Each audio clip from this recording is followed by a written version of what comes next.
Hello, this is the Stories Beside channel. I release videos every day for you. Subscribe and click the bell.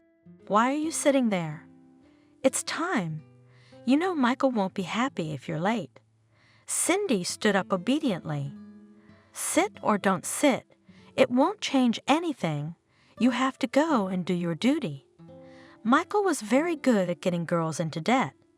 And what was his sense of smell? He unmistakably determined that the girl is in some delicate or desperate situation, and immediately did so to finish the crush.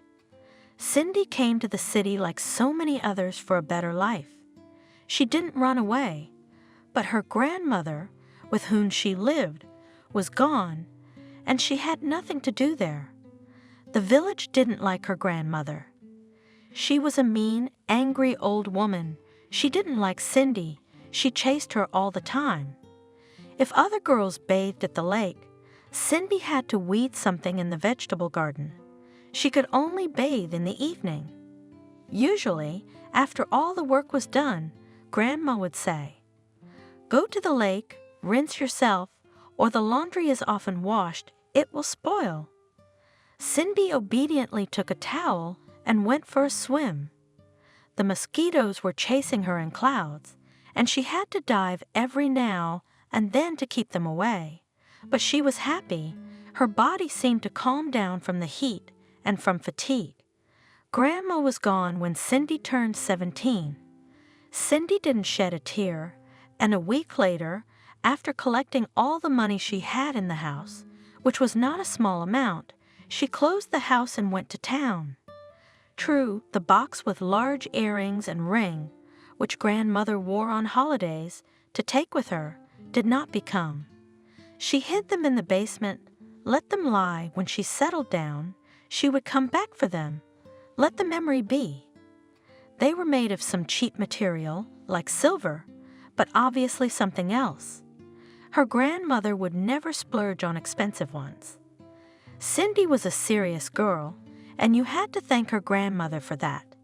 She wasn't afraid of any work, because she knew how to do everything. She was going to the city for a reason. Cindy was going to study.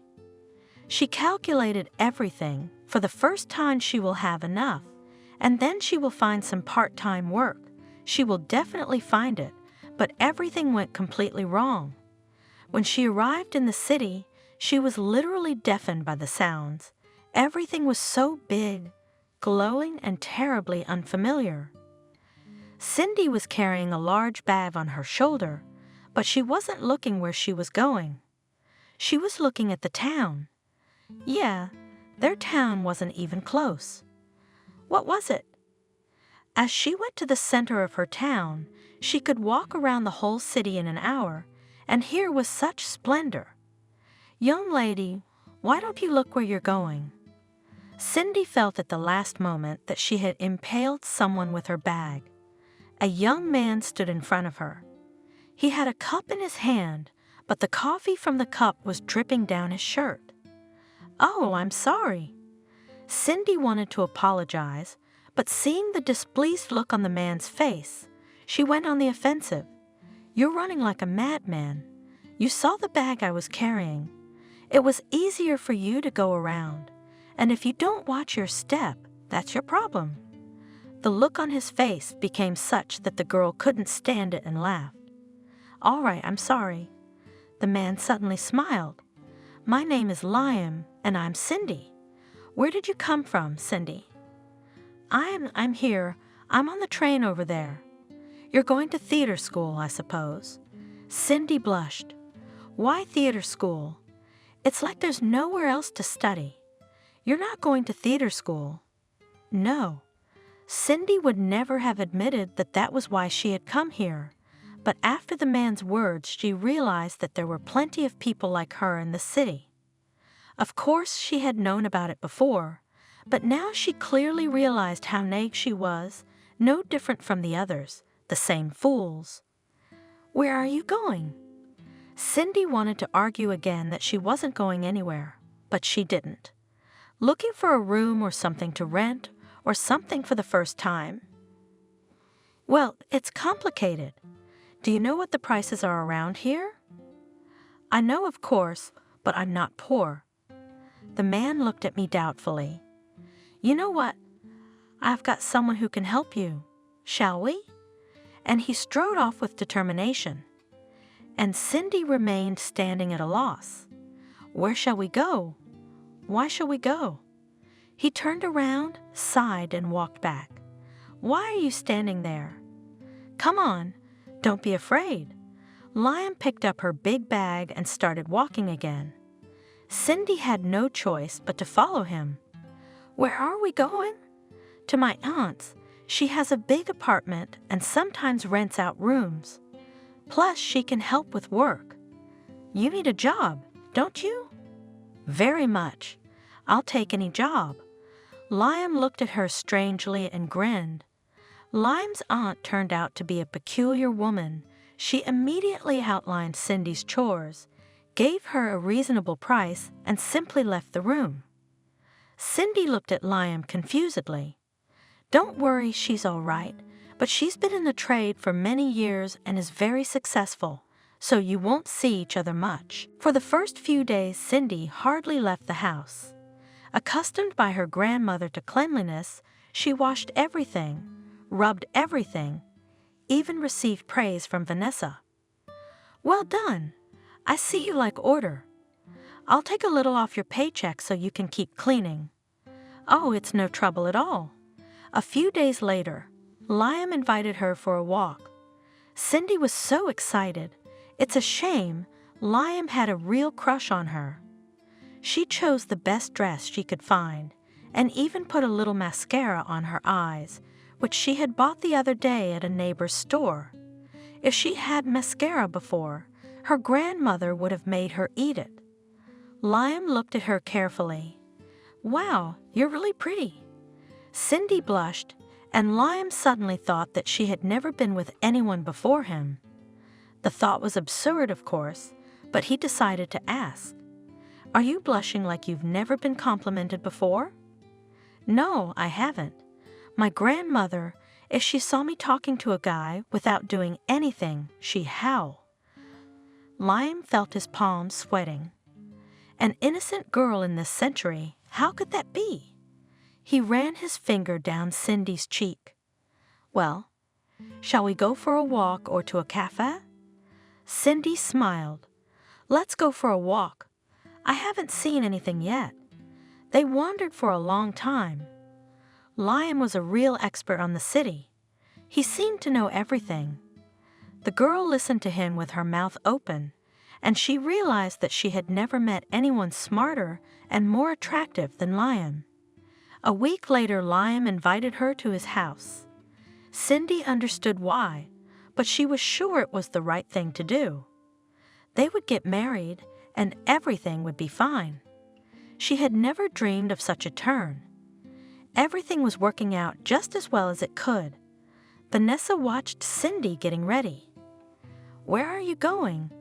I haven't seen you studying for college. You're still dating. Isn't that my Liam? Him? What's wrong with that? I don't know, girl. It's up to you to decide. But our Liam is no good, only trouble. Keep that in mind. No way. You just don't know him. He's good, really. Well, happiness is real. Vanessa laughed, and Cindy decided that as soon as she got a job, she would change the apartment. She didn't like that woman. In the evening, Liam met her and took her home at once. I'm sorry, I don't have much to offer, because my colleague's mother died. So we all contributed as much as we could, so we couldn't leave a friend in need. Cindy looked at Liam with such adoration that he even smiled. What are you doing?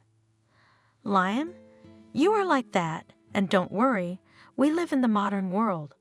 Let's go to the store and buy something tasty. Liam shook his head. No, you don't have to.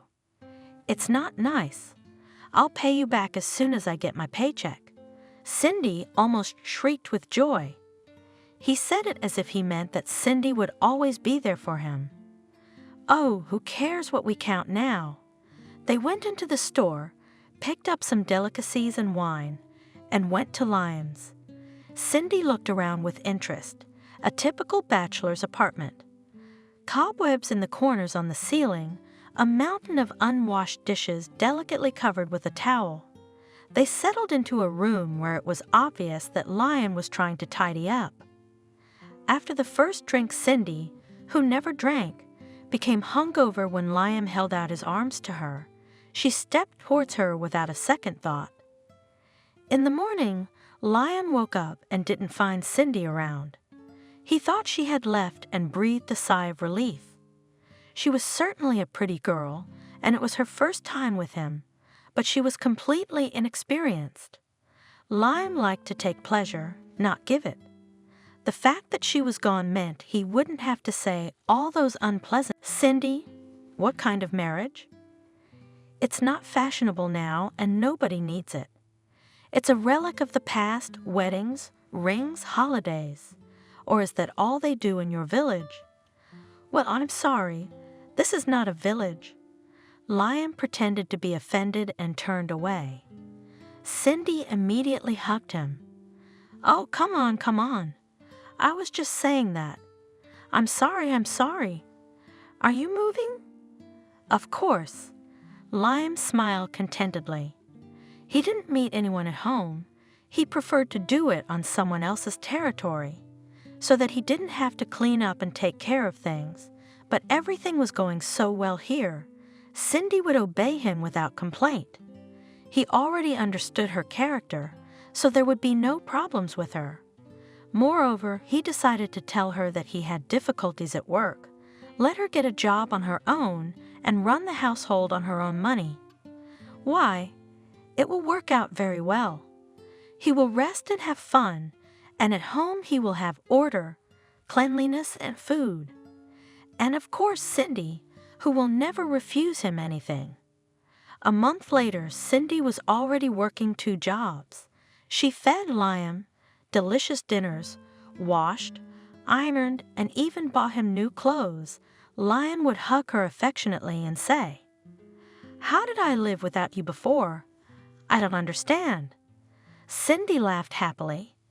"Liam, I don't understand how I lived without you. I didn't live at all." 6 months passed, and Cindy's euphoria slowly subsided. She began to look at things more soberly and realized that everything is not so rosy in her life as it seemed before. First of all, although she worked like an ox, there was no money at all, and even the money that had been hers personally was gone. It was very strange, considering that Cindy had hardly any new things, but Liam's closet had changed almost completely.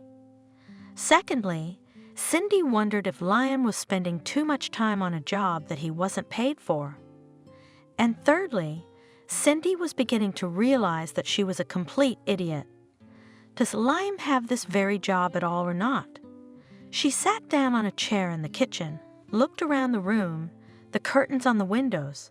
She bought them. The pot in which the soup was boiling, she bought them too, and the soup that was boiling in the pot was hers too. The girl got up, turned off the gas. She would not cook anything. And after all, only 6 months ago, she dreamed that she would enter the study, that she would have a normal life. Cindy suddenly thought that Vanessa had not warned her in vain. Apparently, she knew her nephew well. Cindy got ready and went for a walk.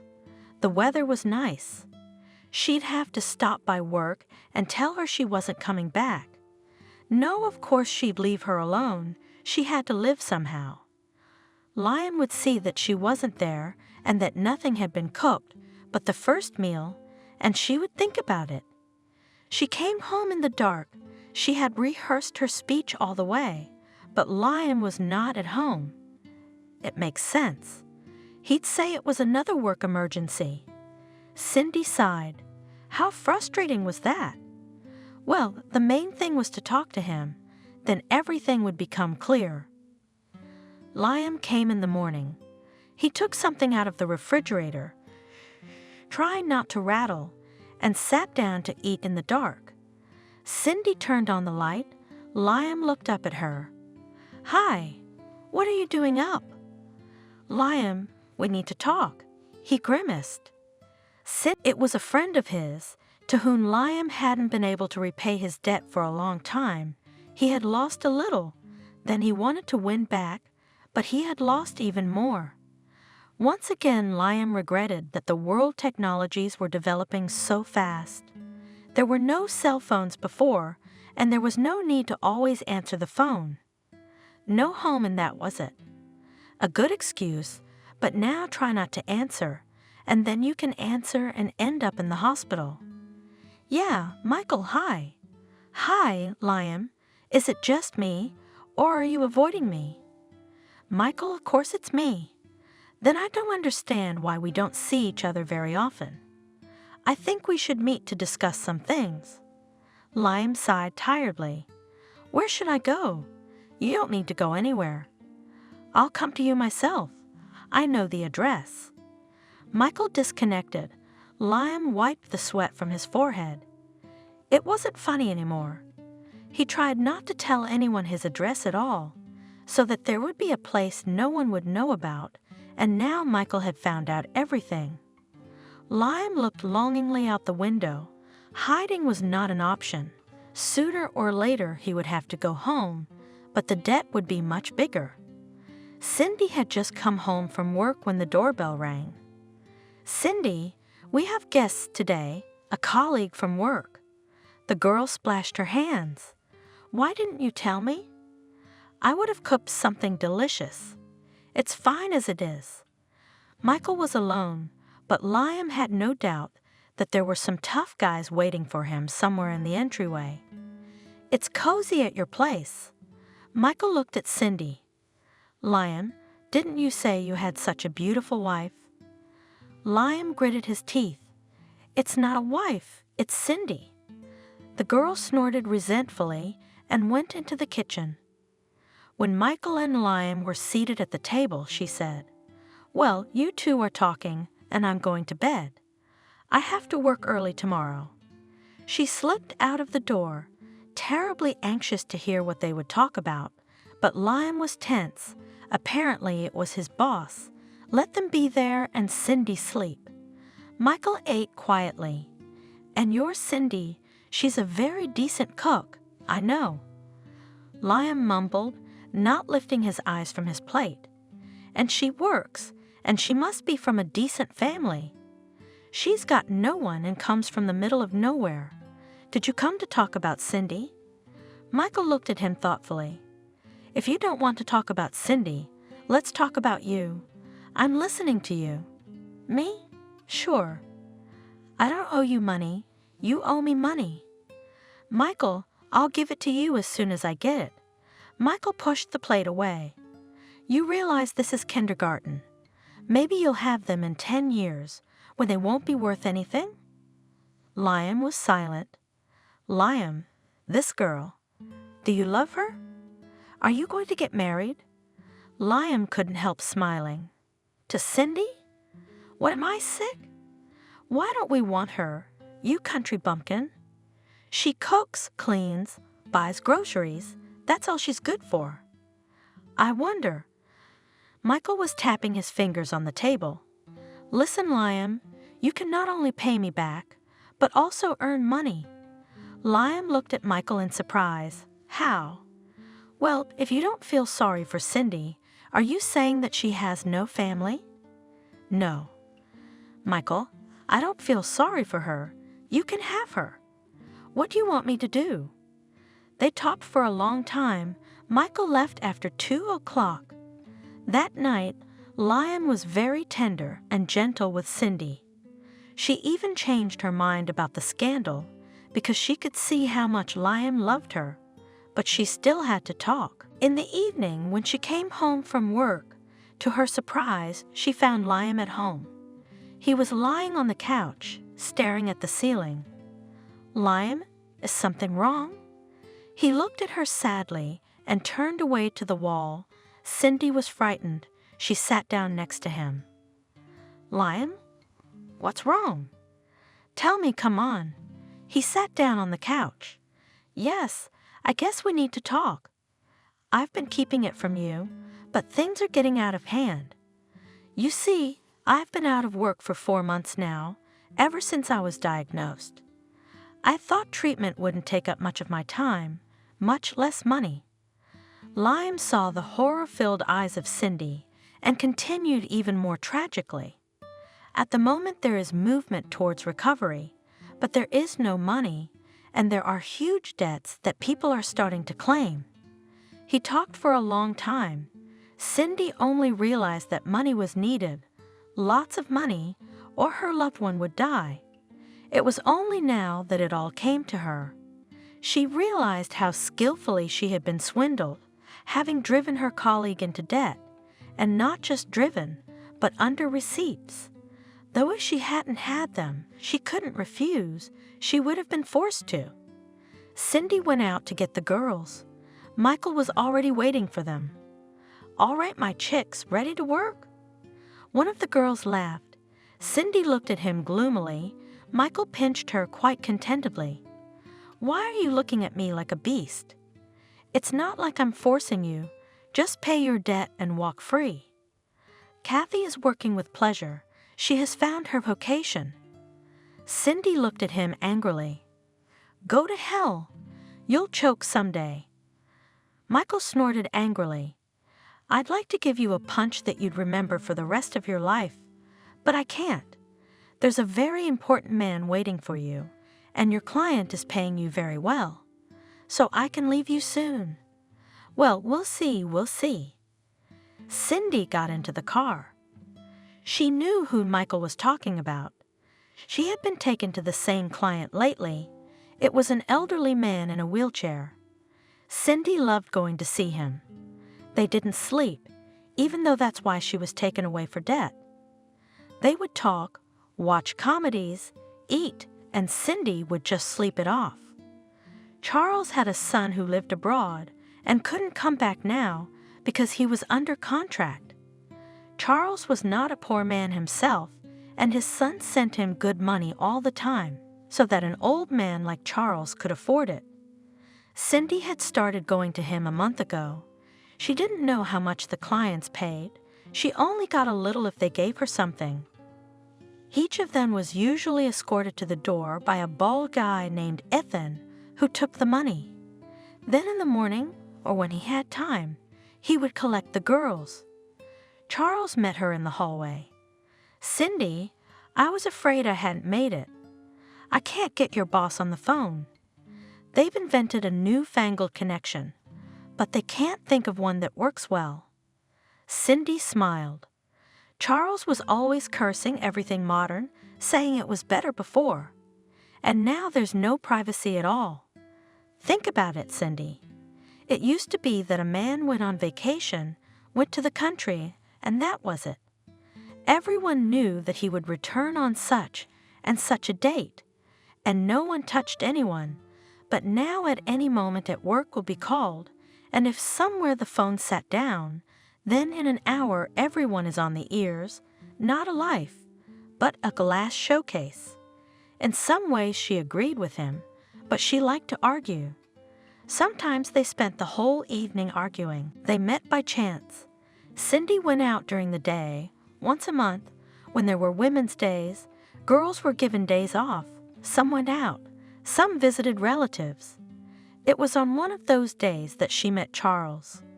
Cindy liked to think about anything extraneous and just walk. When she went somewhere far away, she would start a game, trying to get back to the center without questioning the passers-by. That day she wandered for a long time, wandered into some cottage community, and realized she was completely lost. There were no passers-by, so Cindy sighed and pulled out her cell phone. Only the phone was a nuisance. It just died. Shit. Can I help you, sweet girl? Cindy turned around in amazement. In the 3 years she'd worked for Michael, no one had ever called her that. Very close behind a wrought iron fence sat a man in a wheelchair. He was dressed like he was going to a ball, black suit, white shirt, bowdy. The man intercepted her gaze, smiled. "I like, to be always in uniform. A pun, of course, but at least with clothes on. Cindy smiled. The man reminded her of some fairy tale character. Not even a fairy tale character, just an ancient one. From a time where good manners were still honored. "Hello, I'm a little lost, and my phone is dead." The man smirked. "I've always said these newfangled things are unreliable. If you had a guidebook in your purse, you wouldn't be lost. My name's Charles, by the way. My name is Cindy. Why are we talking over the fence? If you're not in a hurry, I'd love to buy you a nice cup of tea, and then Sebastian can take you." Cindy didn't hesitate. She said yes. Why should she be afraid? She had been in such trouble for 3 years that it seemed she was not afraid of anything. Sebastian turned out to be a gardener, driver, and houseworker in one person.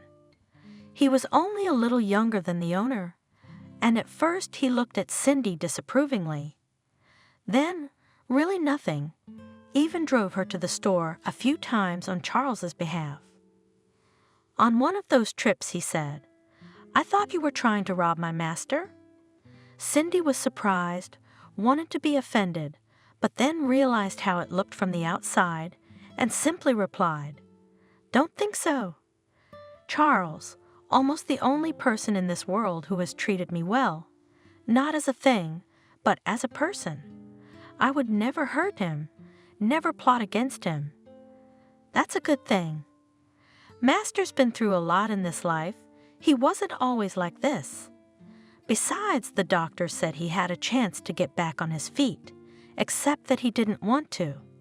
Cindy asked in surprise, "Why? I actually thought he was always like this." "No.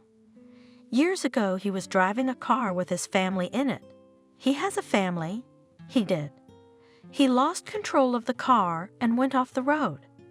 His wife was killed. He was left disabled. And the son was fine, except the guy got a massive shock. For 2 years he was observed by doctors, and then when he recovered, he blamed everything on his father and practically stopped communicating with him. Then when he grew up, he went abroad and doesn't even call him. Well, Charles also blames himself for everything, and that's how he punishes himself. He doesn't think that's punishment enough for him. You know, Cindy, before you showed up, he didn't even talk to anyone. He sat in his room. I even brought him food." Cindy was so upset. "Oh, how awful. He's so kind, so wonderful. How old is your son?" "He is now." Sebastian thought for a moment. 27 or 28. "And how long has he been separated?" "Since he was 20, when he left on vacation and never came back. He and his father had a big fight before he left. I heard Robert telling him everything. Charles tried to say something at first, but then he shut up. That's it. They haven't spoken since." "Well, you can't do that. Doesn't he understand?" "I guess not. You see, whether it's my father or Robert, they have the same character. Neither of them will ever make the first move." Cindy thought, "Oh, I wish I could talk to that Robert. Explain, but you can't. Charles would not forgive her for such an intrusion into his private life." The first time she told Charles, he'd looked at her for a long time. "So you're not doing your duty?" "Well, yes, but we have to do something." "What? Who needs me here with my claims?" "I've got no one. I'm not from around here." I don't think Michael didn't have it all figured out. She waved her hand. "I'm not a person at all now, and I'm not going to change anything." The man wanted to say something else, but didn't. But just 3 days later the order came in for the whole weekend. It wasn't bad money, but the girls were afraid of such orders. Cindy was afraid too, but judging by the glint in Michael's eyes, he was paid well, which meant he wouldn't be overplaying anything. She said goodbye to the girls just in case and got into the car with Ethan. He drove off, silent as always. What was her surprise when the car stopped in front of that very cottage? True, she was a little upset then. She had such a good impression of the owner of the house, and now it was crumbling like a house of cards, but Cindy was worried for nothing. They had dinner, then sat on the veranda, and she was sent to her own room to sleep. It was only then that Cindy realized that this nice older man had just decided to let her rest. The first thing after the bedroom door closed behind her, she burst into tears. It was so unusual to feel cared for. It was the first time she slept peacefully, ate, even went swimming in the pool, sometimes even forgetting what her life had become. And how much they talked about everything, life, books, movies. When Charles found out that Cindy hardly knew any movies, he was very surprised. Don't you like to watch melodramas, for example? All girls love them. I don't know, I guess I do. My grandmother didn't have a TV because you have to pay extra for electricity. Liam had no time to watch. I'd come in from my second job and just fall over. And now I don't have time for movies. Cindy, have you met Liam? I mean, it's all his fault. I tried. I waited for him at his house. He was with some girl. Anyway, he said he hated talking to people like me. From then on, Cindy had an occasional vacation. She was ashamed that Charles would give her that kind of money, but he wouldn't listen. Before Cindy and Ethan could drive away, a cab pulled up in front of the house. No one got out of it for a long time. Then the door opened and Lisa literally fell out of the car. She had been working at Michael's a little longer than Cindy had. The girl was badly beaten up and practically unsteady on her feet. Cindy rushed to her from the car. She looked at her friend with a distraught look in her eyes. House 56. Never go there. It's better from the bridge. And Lisa cried. She was led into the driveway, and Cindy got back into the car. It was quite possible that she too would someday return in the same condition, or not at all. That could happen too. In the evening, Charles asked, "Are you looking a little gloomy today?" Cindy told him everything. He listened attentively, silently, his fingers drumming on the table. "Tell you what, Cindy, give me the coordinates of your Michael. You got a personal number?" "Yes. Why do you need it?" "We need it." Cindy wrote the number on a napkin. "Now, girl, why don't you go to bed?" In the morning, Cindy woke up late. Strange, why hadn't they come for her yet? Shit, Michael's gonna yell and probably give her a ticket. She'll never pay off that debt. Charles was downstairs in his chair. "Oh, you awake, Cindy?" "Yes, I'm sorry. I've got to run." "No need. Sit down. Pour yourself a cup of coffee."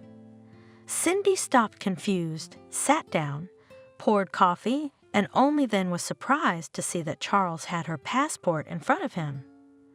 "Oh, where did you get it? Did you kill Michael?" The man laughed. "To be honest, I really wanted to, but I had to pull myself together. I paid your debt, or rather that man's debt. I was going to ask you if you don't mind if I ask him later. Does he have that debt? Paid?" Cindy was suddenly in tears. "How could you do that?" "You're the—" "Thank you." She wiped her eyes. "And you'll have to ask him. Double or triple?" "That's good." "Cindy, I'm not insisting, but I wonder if you could stay with me for a while. You need to study, and I'll be less bored." A year passed. Cindy entered the institute, but without Charles' help, she would not have passed any exams. For 3 months, he literally kept her awake. She read, she counted, she crammed. She went to the exam like a robot, and like a robot she passed. That day they had a real party. Cindy bought a cake, Sebastian cooked meat, and Charles entertained everyone with jokes. When Sebastian went home and they were sitting around a small fire, Cindy couldn't stand it. "Tell me, did you have a family?"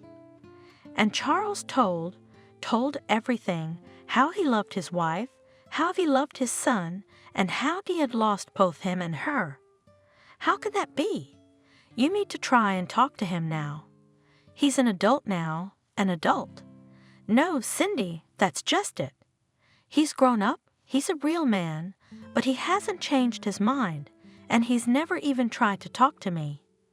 The last time I tried was about 5 years ago, but my son didn't respond, so that's the way it is. I occasionally check in to see how he's doing. I know he's doing well, but for some reason he's not married yet."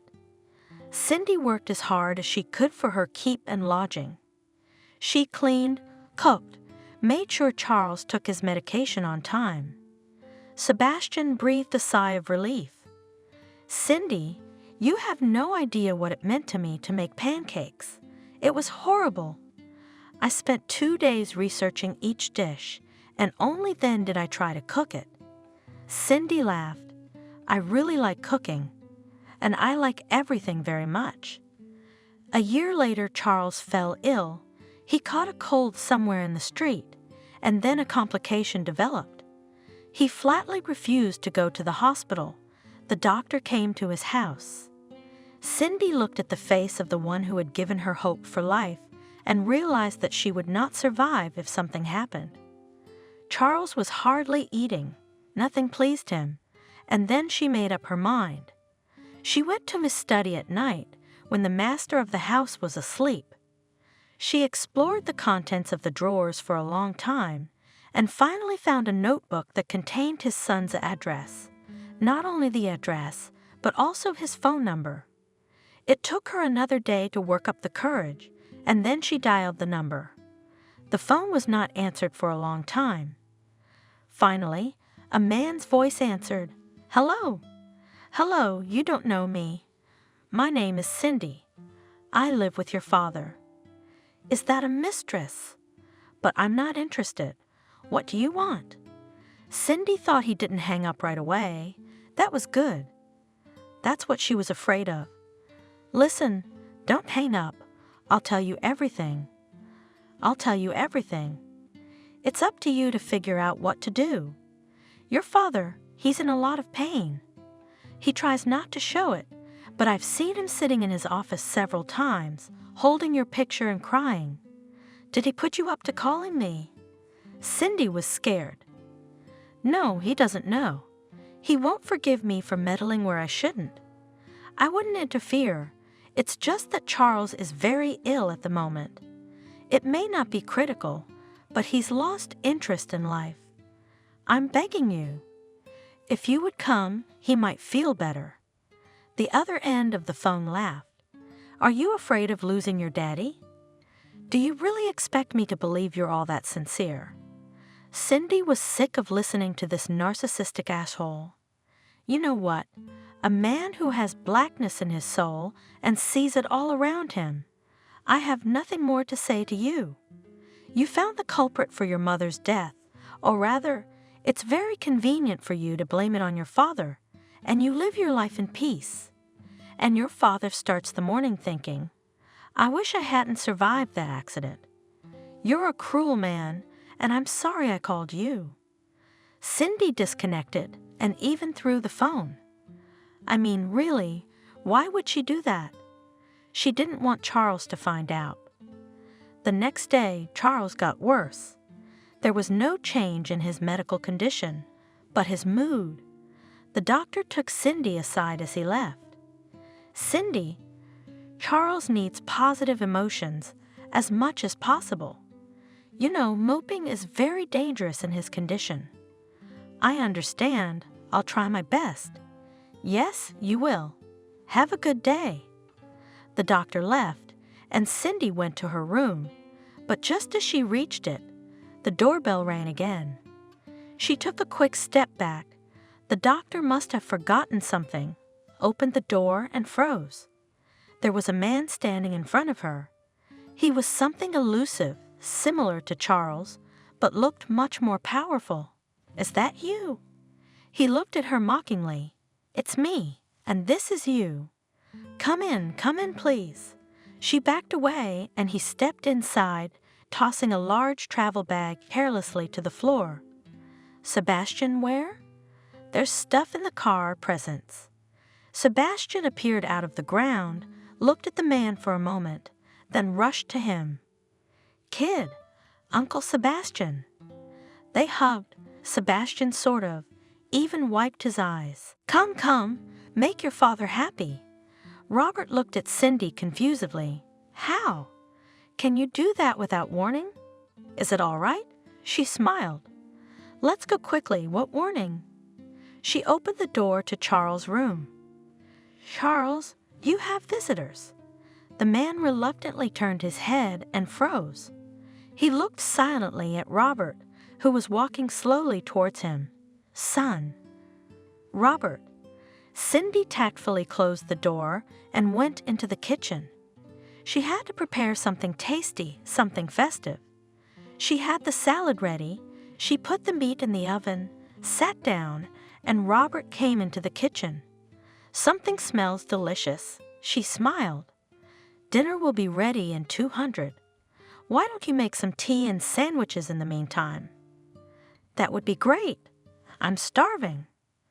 Cindy began to make sandwiches quickly, and Robert watched her when the girl put a plate and a mug in front of him, said, "Well, tell me, Cindy, what are you doing in my father's house? That you're here out of the goodness of your heart, I don't need to tell you. I haven't believed in human souls for a long time." Cindy shrugged her shoulders. "That's your right. Everyone believes what they want to believe. But will you tell me you're not trying to marry my father?" "Marry Charles? Are you out of your mind?"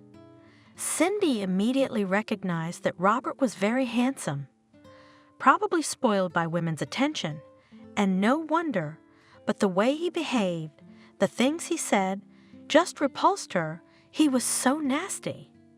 Why, a lot of girls your age only dream of such a husband. He's got money, but well, you know. Cindy, leaning over to him, was just bursting with anger. "No, I don't understand. I don't understand the intricate plans and actions that are brewing in your sick brain. And please remember, I'm here because I'm very grateful to your father. He has helped me a lot in my life. You're a completely unreliable person, so I'll be with Charles until he kicks me out. Is that clear?" Robert looked at her in a kind of admiration. "It's clear. You just don't get to swinging your fists, or your eyes will be so glittering that you'll be impossible to handle." Cindy straightened up and walked out of the kitchen shaking. What a narcissist. What kind of a narcissist who thinks he knows everything? How could Charles, the smartest and kindest man in the world, have such a son? She looked into the room. Charles was asleep. On his lips was a smile. She smiled too and quietly closed the door. In the evening, Charles even sat at the table for a while, ate a little, which Cindy was terribly pleased about. The conversation was mostly between Robert and her father. So Cindy cleared the table, said good night to everyone, and went to bed. She had to go to the institute in the morning. She left when everyone was still asleep. The day flew by unnoticed. If earlier Cindy had been worried that Charles might need her help, now she was calm. She said goodbye to her classmates and headed toward home. "Oh, what people, Cindy?" She jerked and turned around. Lion was standing in front of her. Dan, that was someone she never wanted to see in her life. To be honest, she didn't think she ever would. The city was huge, just huge. You could live here all your life and never meet him. She turned away and wanted to leave, but Liam grabbed her arm. "Where are you going, chick? You owe me something." Cindy tried to pull her hand away. "I don't. You owe me something." "Let go." "But how can I let you go? It's not fair. You have a good life and I have a bad one. Who picked you up? Who made you a town? You're a shitty village." Cindy yanked her arm away, and Liam let go of her, and she fell. She hit her elbow so hard that tears came out of her eyes. And at the same moment, someone picked her up and put her on her feet, and then she saw Liam's shoes fly up. Or rather, it was he who flew down, and the feet in his boots flew up. And then she saw Robert's face in front of her. "Are you okay?" "I am." "Why are you here?" "Oh, well, thanks a lot. Let's get in the car." Cindy let him drive her to the car, and when he closed the door behind her, she cried, "Oh, God, what is it?"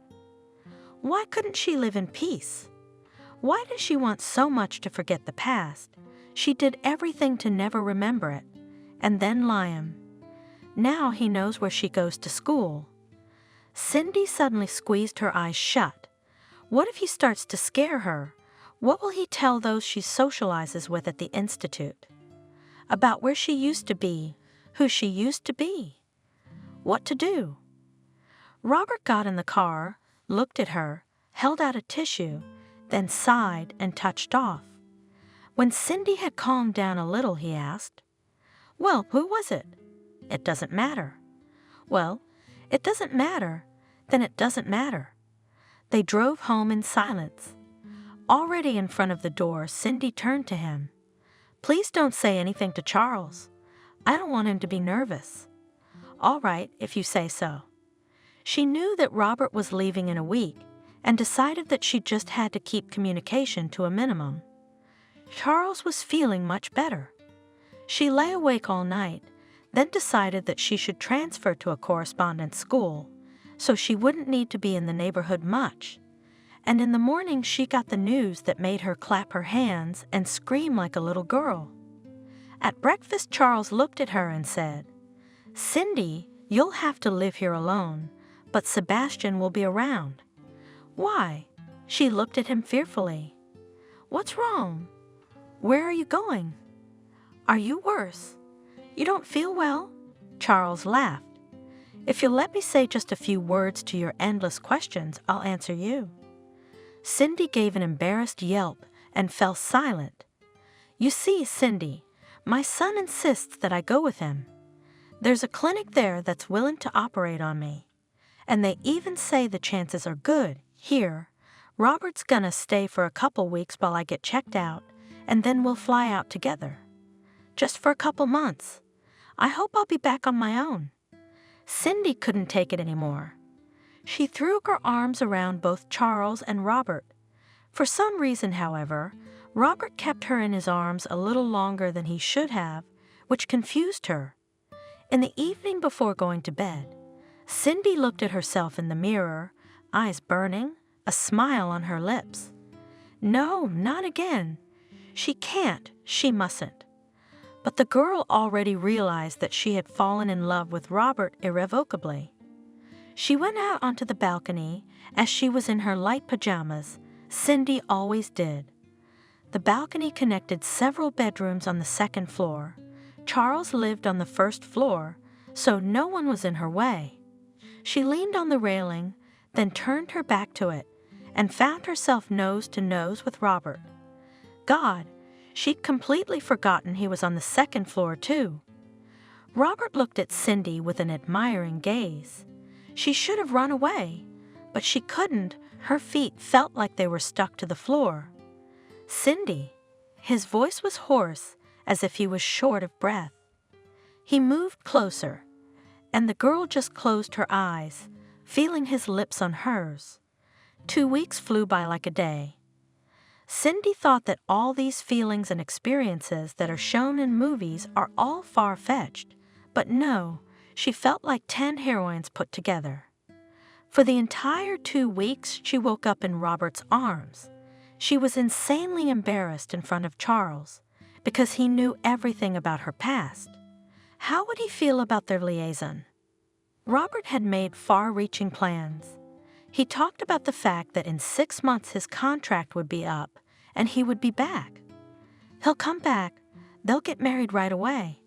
You'll see, it'll be great.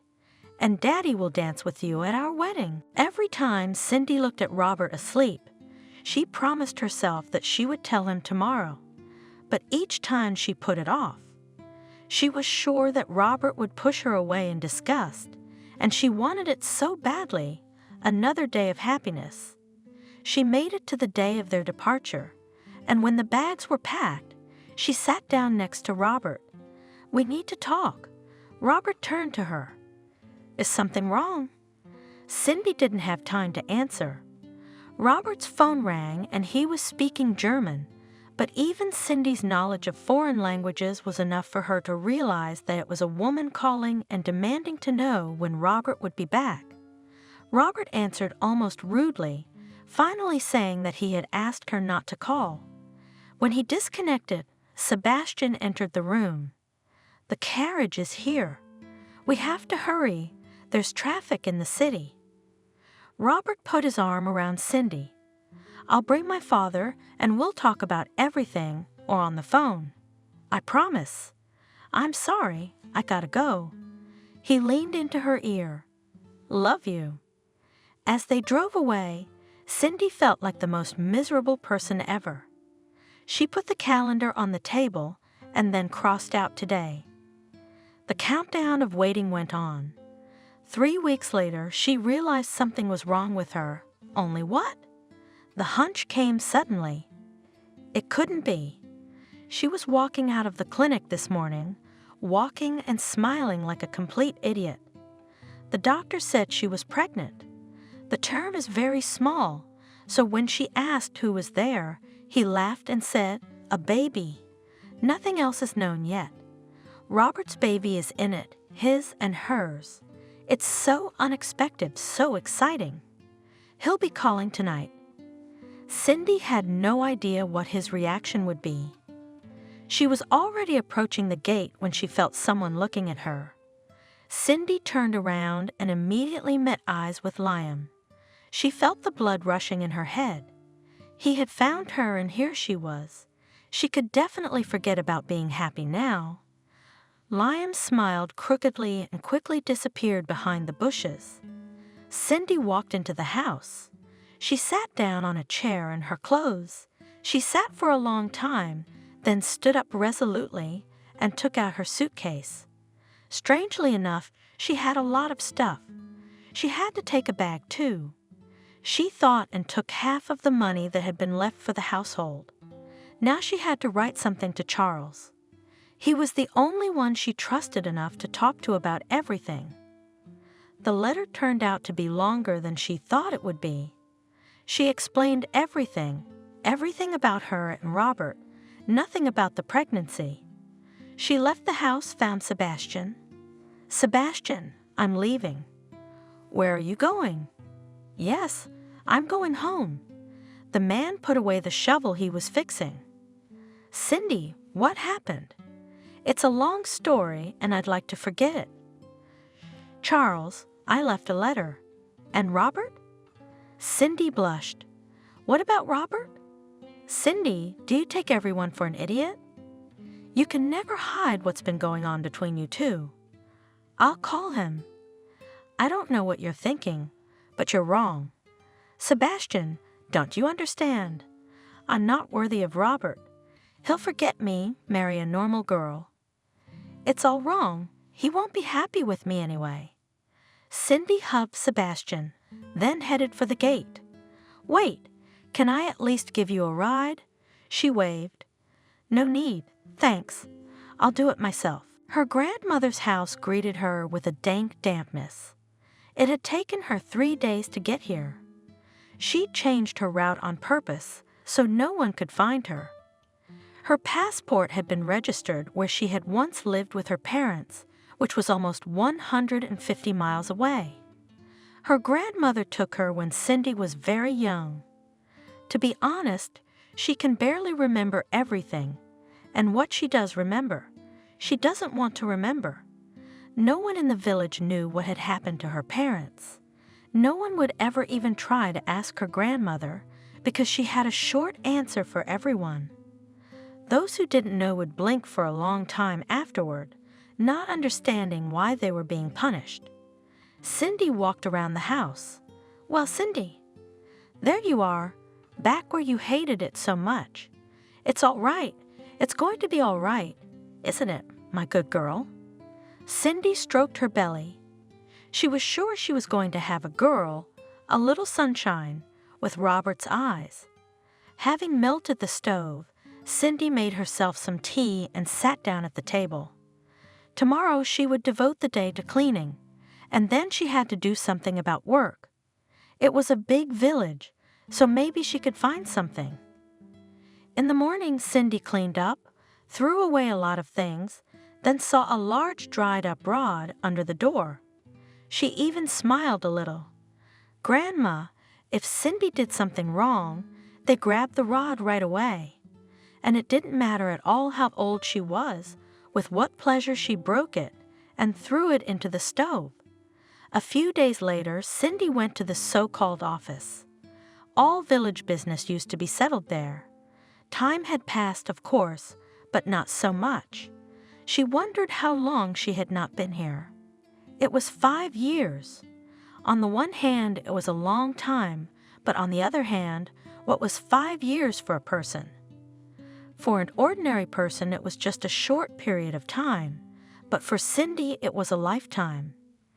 David, Cindy hardly remembered the name of the local boss, even waved his hands. What's the job? Those who have worked all their lives have nothing to pay, and you say work. Cindy was confused. What am I supposed to do? What do you do? The same thing everyone else does. Thank God they haven't canceled the buses yet. So everyone goes downtown to work. Cindy sighed. Well, I'll drive. She had to buy a new SIN card, the one she'd thrown away at the station. She found a job quickly. The salary was small, minus the road, not much at all, but it was better than nothing. Cindy hid the money she'd taken from Charles' house. Her daughter would have to buy everything. The girl checked in at the local clinic, had all the tests. Oh, honey, I don't know what to tell you. The full-figured woman doctor, who was Cindy's doctor, was going through the papers on the table. The girl tensed up. Something wrong with the baby? No, there's nothing wrong with the baby. It's you. No hemoglobin, bad blood, and a very narrow pelvis. Not only will you have to come in more often than other women, but you'll have to go to the hospital a week before delivery. Is that serious? Well, how can I put it? For some people, these problems are not problems at all, but for others, they're dangerous. I don't want to scare you for nothing. I'll say this, we'll watch you and then we'll see. Does the child have a father? Cindy smiled. Well, what about without a daddy? Children without a daddy don't exist, but we don't have one and we won't have one. I see. And another single mom. Well, go on, and we'll have another test in a week. Cindy was very worried at first, but then she calmed down. She feels great, so she's gonna be fine. She will give birth to Christina, she will love her, and they will have a real family. Cindy didn't know why. How could she be so sure it would be a daughter? She just knew, that's all. When it was time to give birth, it was March outside. There was still a lot of snow, but the sun was already cheerful. Cindy's back had been pulling since the morning. She doesn't go into the hospital until Monday, and today is still Saturday. Strange, maybe pregnant women have a reaction to the weather like old people. She decided to go out for a walk. Maybe she'd get some air and feel better. As soon as she stepped outside, a car stopped in front of the house. She froze. Her heart was pounding so hard, she wanted to clutch it with her hand. Robert slowly stepped out of the car. He looked at her with a grim look that didn't bode well. Well, hello there, fugitive. Robert, how did you find me? He wanted to answer something, but he finally saw her stomach. What is that? Robert, did you run away from me with my baby? Yes, Robert, I ran away from you with my baby. He walked towards her. His look did not bode well. The closer he got, The more his heart pounded, the more his lower back ached. He came, close, stopped. "Now you're going to have to answer all my questions." Cindy nodded and slowly began to settle down. The pain in her back intensified and began to develop throughout her body. "Cindy, Cindy." She heard Robert's voice as if from far away. The girl felt that she was being carried somewhere, taken somewhere, then scolded for something. Somewhere in the distance a child's cry, so thin it must be her girl. Cindy tried to open her eyes, but she fell somewhere completely. "Mommy, wake up." "Mommy? Whose name is that?" Cindy opened her eyes. An unfamiliar white room. Cindy tried to stroke her stomach, but it wasn't there. The remnants of sleep instantly faded away. Where? And she saw there was a nurse standing next to the bed. She had a small bundle in her arms, with only a small nose sticking out of it. "Here's your princess. She's so pretty, but she's hungry too. Let me help you."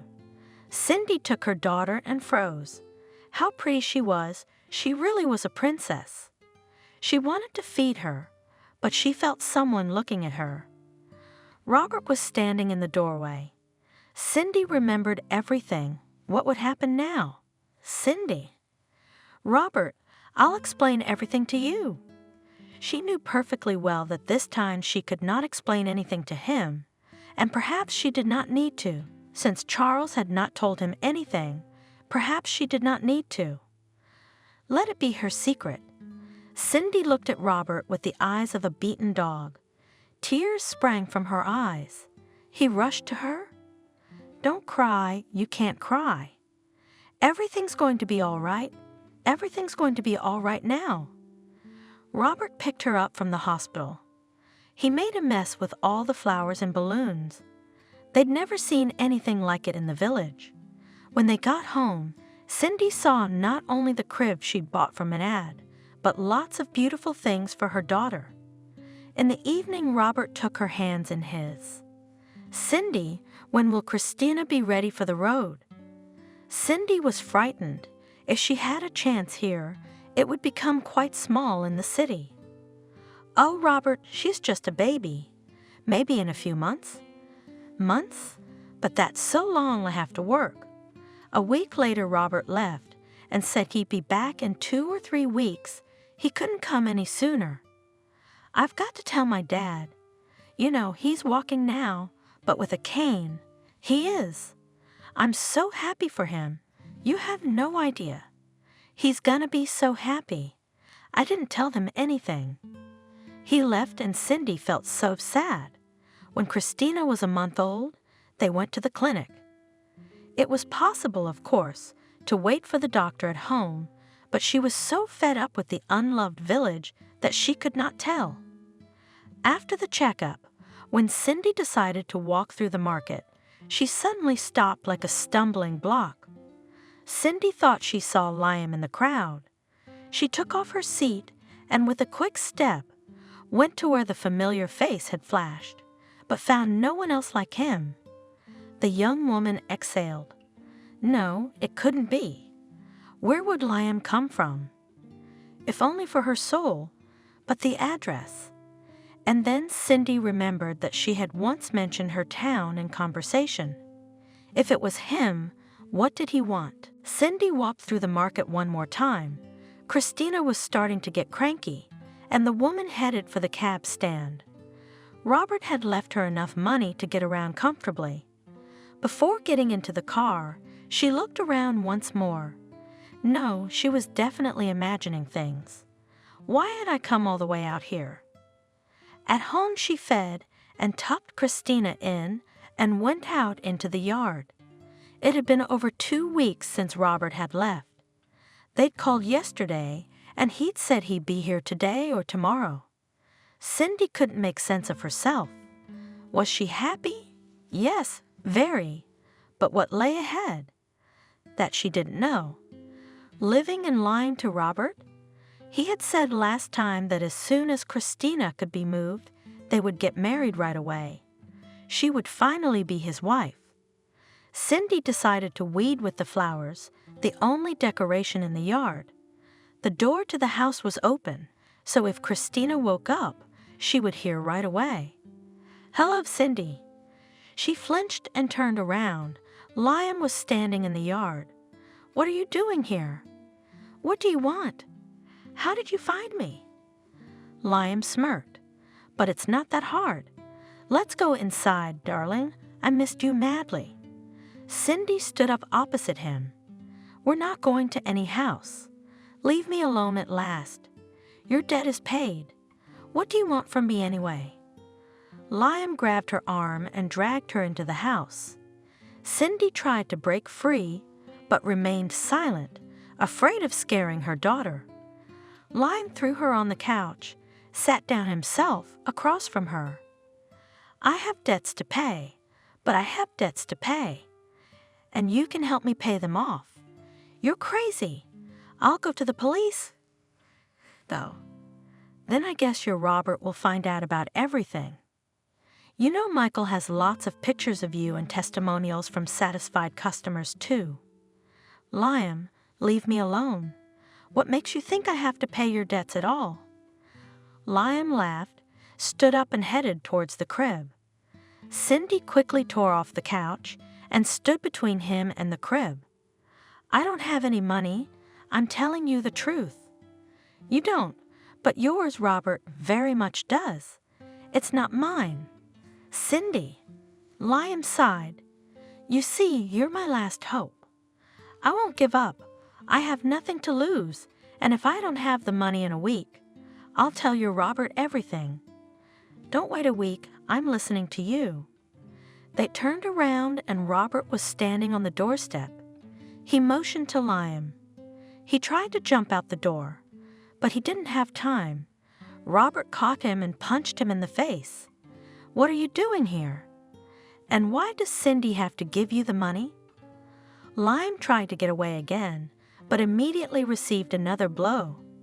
"Your Cindy is a call girl. She's been a call girl for a long time." "Oh, you bastard." Robert punched Liam again, and Cindy quietly settled down on the couch. That was it. The phantom happiness was over before it had even begun. Tears streamed from her eyes. 10 minutes later, a car roared to life. Apparently Liam had left. Robert came back, sat down on a chair, and approached her. "Is it true?"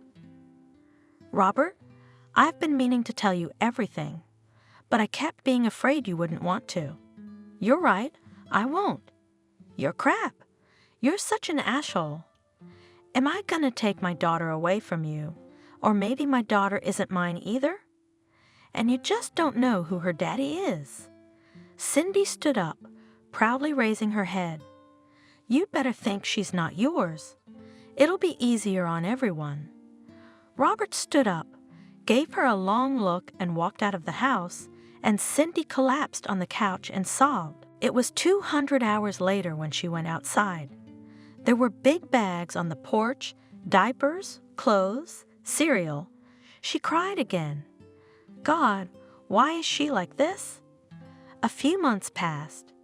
In the evening, Cindy was counting the money she had. The money that Robert had once given her had recently run out.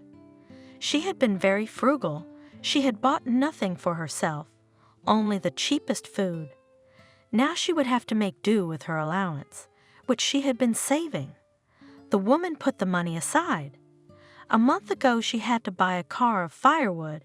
It hit her budget very hard, but she has a child in the house and no option to heat economically. For 3 months she will definitely have enough. But then what? She didn't know yet. There was a knock at the door. Cindy flinched. It was evening outside, raining. Who could it have brought to her? Cindy looked out the window. She couldn't see anything. Everything was flooded. The windows were fogged up. She felt creepy for some reason. She went to the door. Who's there? Cindy, open up. It's Charles. The woman quickly unhooked the door and threw herself on the neck of her past savior. Where did you come from? How? I'm here to meet my granddaughter. I barely got the address from Robert. What happened? Cindy sighed. What was bound to happen someday? Robert found out about everything. Well, what did he find out? Did you tell him what happened? No, I didn't have time. He's gone. Who cares what happened? It happened. So you're okay with it? Of course. I won't even try. I'll raise my daughter. She'll grow up a little. We'll move to the city. I'll put her in a kindergarten, and I'll get a job myself. The man looked at her carefully, then shook his head. Show me your granddaughter. Charles insisted that she go to the city with him. If you don't want to live in our house, I'll buy you an apartment. Why are you sitting here alone? A child should grow up in civilization. But Robert's not here. He's gone to his home country. Angry as hell. He doesn't talk to anyone and hardly calls me. But why do I bring everyone nothing but misery? Come on, don't beat yourself up. It's just the way life is, and there's nothing we can do about it. 3 days later they left. Charles, as promised, bought her a 2-room apartment nearby, and he visited her often. Christina loved her grandfather. Cindy was finally able to finish her studies and even get a job. The daughter was 4 years old when Charles caught a cold. At first it was just a cold, to which he paid no attention, and as it turned out, for nothing. The illness progressed, and within a week he was sick. Cindy and Christina moved in with him. Cindy had to take a vacation because he didn't want anyone else in the house. Charles, we have to eat. Cindy, but I don't want to really. Tell me, did Robert show up? No, of course not. What do you think? Cindy looked at him in surprise. What do I think? I don't understand you. Cindy, I'll be gone, and you'll be alone in the world again. Hasn't there been a good man by your side all this time? Cindy smiled. No, I haven't. I don't understand. Have you decided to marry me off? I have, and as soon as possible. I don't think I'm going to make it this time. What are you talking about? Don't you dare even think of such a thing. By evening, Charles was worse, and the doctor insisted on hospitalization. Cindy went with him, and with Christina remained faithful Sebastian, with whom the girl was also very friendly. Cindy sat in the corridor while the doctor examined Charles, then he came out to her. Why didn't you come sooner? The doctor was about 40, a very handsome man with a calm look. You don't know how hard it was to get Charles to go to the hospital. He wouldn't go now. He was just so sick he couldn't argue. My name is Jacob. Seeing the mute question in Cindy's eyes, he smiled. Just Jacob for you. Unfortunately, people like that are not uncommon. They're afraid to cause a lot of trouble, but they cause even more. Excuse me, can I buy you a coffee and we can talk? Yes, of course, I'd appreciate it. They were in the doctor's office. He made coffee, put the cup in front of Cindy. What can I say? Of course it's very bad, considering that Charles has had many operations in his life, and his body is very worn out. It's nothing critical. I mean, we'll fight. We'll get it out, but there may be complications, but it's too early to tell. Thank you. I'm very worried. This man is very important to us. To us? Are you married? The doctor seemed upset, but Cindy smiled. No, we are me and my daughter. You have a daughter? Yes, Christina. She's about to be 5. She's probably as beautiful as you are, isn't she? Cindy was embarrassed. Not at all, much better than me. Jacob laughed. You're a real mother. Only with real mothers, their child is unequivocally better. They talked for another half hour. Cindy was so at ease, and Jacob suddenly said, Cindy, I don't even know how to say this properly. In general, I would like to invite you, for example, to a restaurant or maybe somewhere where your girl would be interested too." She smiled. A nice man, of course, older than she was, but that was such a small thing. Maybe Charles is right? Stop waiting for Robert, who doesn't care about them. I'll think about it.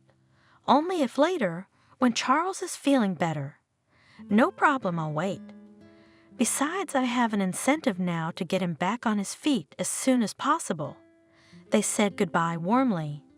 "Tell me, what time can I come tomorrow?" "Right after lunch with a lot of tests and procedures before lunch." "Okay, thank you very much." She left and Jacob stood pensive for a long time. The family must be very wealthy. I wonder who she is to this Charles. A daughter? Doesn't seem like it, but they must have something in common, so it makes sense. The thing is, Jacob always wanted the good life. He was a good doctor, though, and he loved his job. He didn't want to lead anyone astray. He just thought that if he was to connect his life with someone, it should be with someone who would be of some use besides love. Cindy seemed to be just the person he needed. He would have to get her interested, but in the meantime he would treat the man she had come with. After a few days, Charles got better. So much so that he asked Cindy to bring him some cutlets. Cindy looked at him in surprise. "Cutlets? That's right. I don't know why I wanted cutlets so badly." Jacob, who was also in the room, laughed. "Well, now I see it's on the mend. So, Cindy, you must keep your promise." He left the room and Charles looked at Cindy. "What promise, if it's no secret?" Cindy waved it away. "Jacob asked me to go to a restaurant, and I said I'd think about it when you were better." Charles hesitated. Why, that wouldn't be such a bad idea. There was something about the doctor he didn't like, and he couldn't say what it was, but he was a grown man, an established man, not a bad match for Cindy. But there was an unpleasant feeling in his soul. And Cindy and Jacob were really developing a romance. Cindy couldn't say she liked the doctor very much as a man, but he wasn't disgusting either. He was smart, very versatile, and he was good with Christina. Charles had already checked out when Cindy came to see him. She and Jacob had been dating for a month and a half, and today he proposed to her. Cindy was confused. She didn't think it would be that quick. Charles immediately saw that Cindy was worried about something. "Cindy, what's wrong and why are you alone?" "I came to talk. Jacob proposed to me." Charles felt a twinge in his heart. "I said I'd think about it. A month and a half is not a long time." "Cindy, how do you feel about him?" "How do you feel about him?" "I don't know. He doesn't disgust me, he's interesting." Cindy grinned. "Of course it's nothing like it is with Robert." Charles looked at her carefully. "Are you still in love with Robert?" She looked at him in surprise. Why is it possible to fall out of love with someone? There was silence for a few minutes. Then Charles said, "Yes, Cindy, you have to weigh everything. Loving one person and living with another is very hard." She left and Charles picked up the phone. He didn't want to interfere in the relationship between Robert and Cindy, especially since the latter didn't want to hear anything about her. But now he decided that he would try. Robert hung up the phone. He had immediately interrupted his father when he talked about Cindy. But the fact that she had been proposed to and would probably accept it left a residue on his soul. He took the picture from the table, and no one here knew anything about her. So the little portrait of Cindy always stood on his desk, and also Christina's. His father, though Robert had never asked for it, sent pictures of her from time to time. Robert knew Dad had bought her an apartment, knew he was helping his granddaughter, so he sent him money. He didn't say it was for Christina, but Charles understood it all himself. The older Christina got, the more she looked like Robert. He saw it perfectly well. He looked at her pictures for a long time, but he couldn't help it. There was a very strong resentment against his father. Why hadn't he told him right away? Shit. He got up from the table and walked over to the window. He stared out at the street for a while, then pulled out his cell phone. Dad, can you tell me how and what? Why did Cindy do it? Of course I'll tell you everything. I should have done it a long time ago, but you didn't want to hear it. They talked for over an hour. When Robert hung up the phone, he felt worse. Shit, so what? Did it get better? No, definitely not, because he now realized that he behaved, to put it mildly, in a bad way. Cindy, it was her fault too. She should have told him everything at once too. Would he have been with her then? Probably not. But then there wouldn't have been all this. There wouldn't have been Christina. There wouldn't have been those very happy days. All in all, Robert was completely confused, so he knew he had to go home, look Cindy in the eye, and then decide what to do. Some nasty inner voice squeaked. Who needs you after all these years? Cindy's doing the right thing. She would get married and live a normal life, not wait for the weather. Robert tried to muffle that voice, opened the door, asked the secretary to come in. Emma, I have to go to America. Any questions are for the deputy. I'm to be called as a last resort. Okay, I'm sorry. Is there a problem with your father? No, he's fine. Thank you.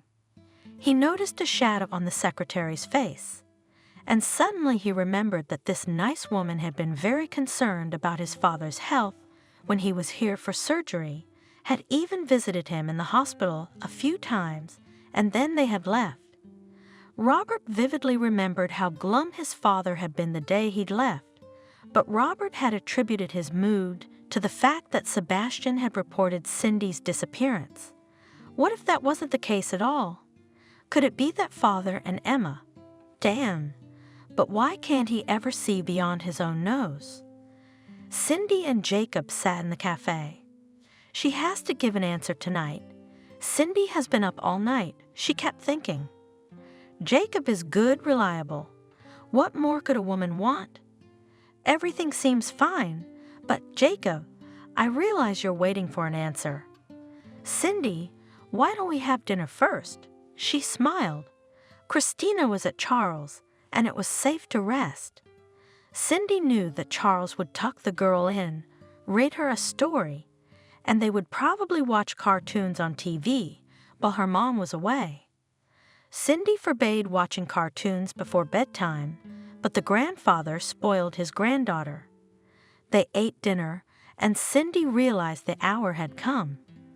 Jacob, I'm going to be honest with you. I've given your proposal a lot of thought, and I can tell you now, I couldn't marry you. I have been in love with another man for many years, and I would hate to lie to you. Jacob sighed.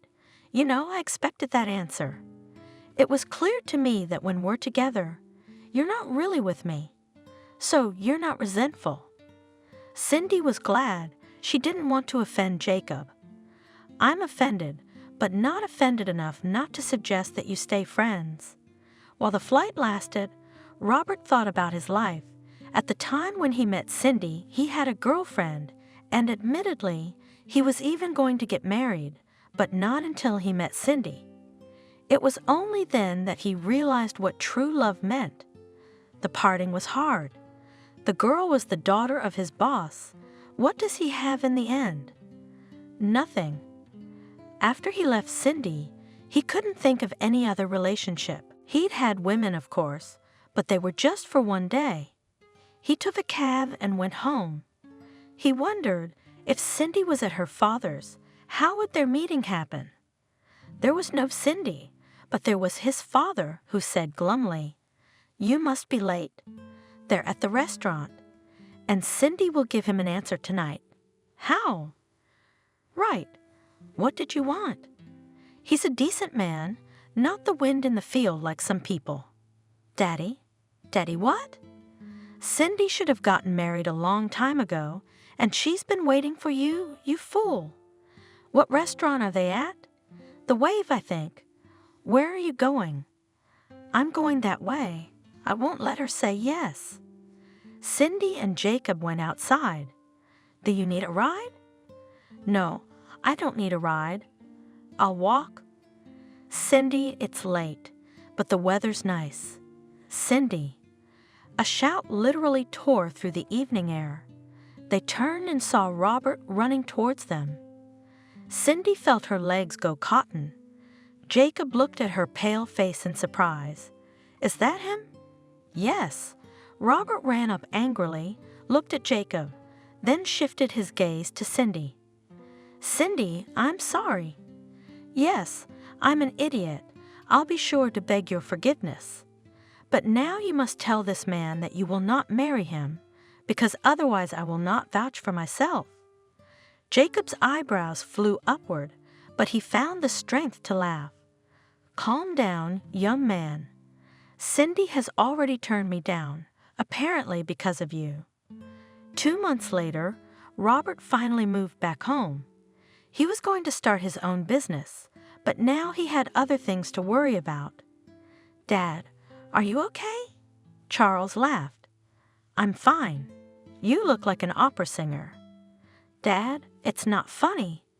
I don't know why Cindy likes tuxedos so much. Why don't you change? Charles waved me off. I've got time. It's 2 hours till the signing. I'd hurry up if I were you. We're going to have a guest any minute. A man has kindly agreed to fly to our wedding, or rather, a guest. What's it got to do with me? They're your guests. Not exactly. My assistant Emma's coming to my wedding. Remember her? Was it his imagination or did his father turn pale? The doorbell rang and Charles almost ran into the room. Appeared in front of Robert and Emma 20 minutes later in full parade. The wedding ceremony was being held in the best restaurant in town. When Robert saw Cindy walking toward him and leading the little princess by the hand, his breath caught. How good his girls are! They are the most beautiful. How happy is he that Cindy has found the strength to forgive him. And Christina is the most wonderful child in the world. They walked over. Robert kissed his bride tenderly, and Christina was picked up in his arms. Cindy looked around as if searching for someone. Robert, where's Charles? If he's not here, there's no ceremony. You know what he means to us. He knew. Gently he turned Cindy around and pointed somewhere. There in a corner sat Charles and Emma. They were chatting and Emma's hands were resting in Charles. It seemed like they were alone here, and there wasn't a crowd of dressed-up guests. Cindy smiled. Isn't that Emma by any chance?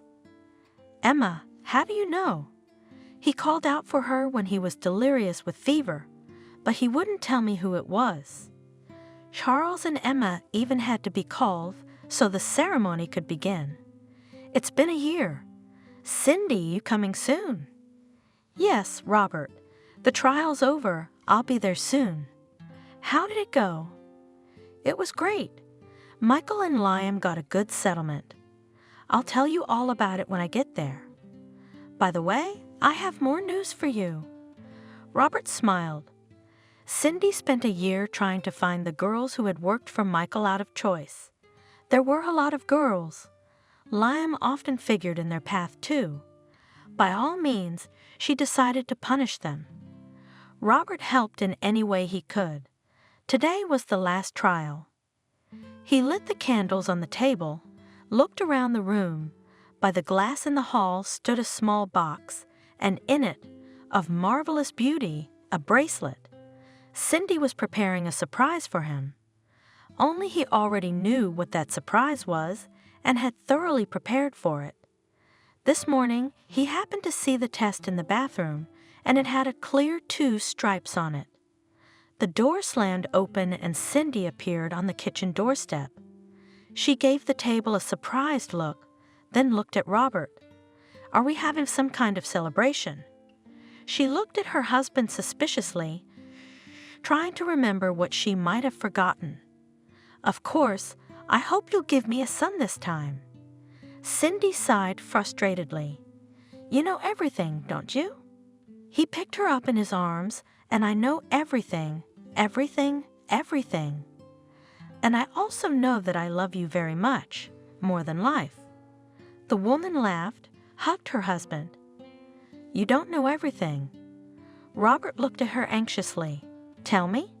We're going to have twins." He gently set Cindy on the floor and exhaled completely dumbfounded. "Really? That's it." Cindy laughed and hugged her husband gently.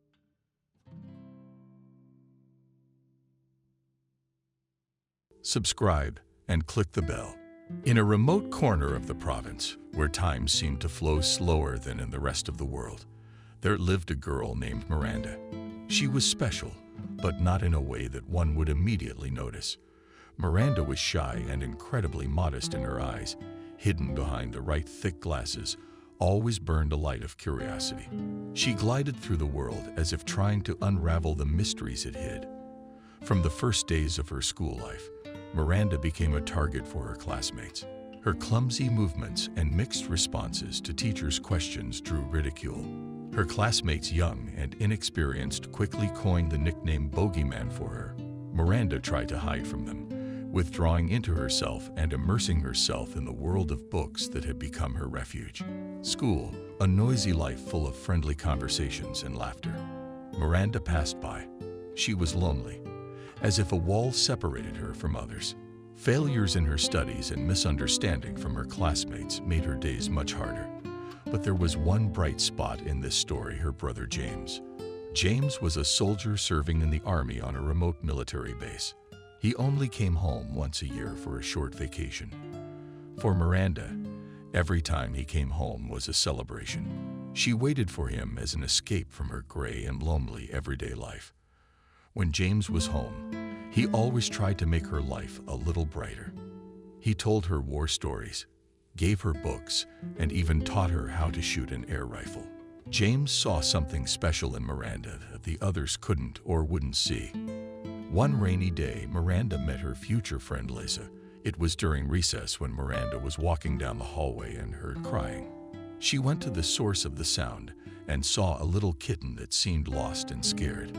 Miranda did not hesitate and picked the kitten up in her arms and tried to comfort it. Suddenly, Lisa appeared from around the corner. It was Miranda's classmate, a girl with long brown hair and bright eyes. Lisa was the first beauty in the class, but she had a bad reputation because of her arrogant behavior. Lisa approached Miranda and the kitten with curiosity. But when she saw Miranda tenderly caring for the little animal, what changed in her expression? Lisa is a troublemaker, reconsidered her attitude towards her class homeland. "Did you save that kitten?" asked the girl with genuine surprise. Miranda nodded slowly, smiling. "Yes, he was lost and scared. I couldn't leave him alone." A smile slipped across Lisa's face, and she stroked the kitten's head. "He's so cute. Maybe let's find a home for him." It was the beginning of an unexpected friendship. Lisa and Miranda began to spend time together caring for the little pet, who was named Mazurchik. Lisa suddenly stopped bullying Miranda and even defended her when someone tried to play pranks on her. Together, they searched for a new home for Marshek and found it with a kind family who promised to take care of the kitten. This experience brought Lisa and Miranda even closer together. However, life at school continued to bring its challenges. One of the bullies, Mason, who had previously bullied Miranda, decided it was okay to go even further and cripple her soul. His jealousy of Miranda and Lisa's friendship led him to decide to mutilate her confidence in those around her. One rainy day, Miranda met her brother James. He was in uniform after school with red epaulets and a twinkle in his eye. Meeting him always filled Miranda with warmth and hope. She quickly told him about Mason and how he had attacked her. James expressed anger, and determination lit up in his eyes. "No one should hurt you, Miranda. I've made sure that Mason won't touch you again."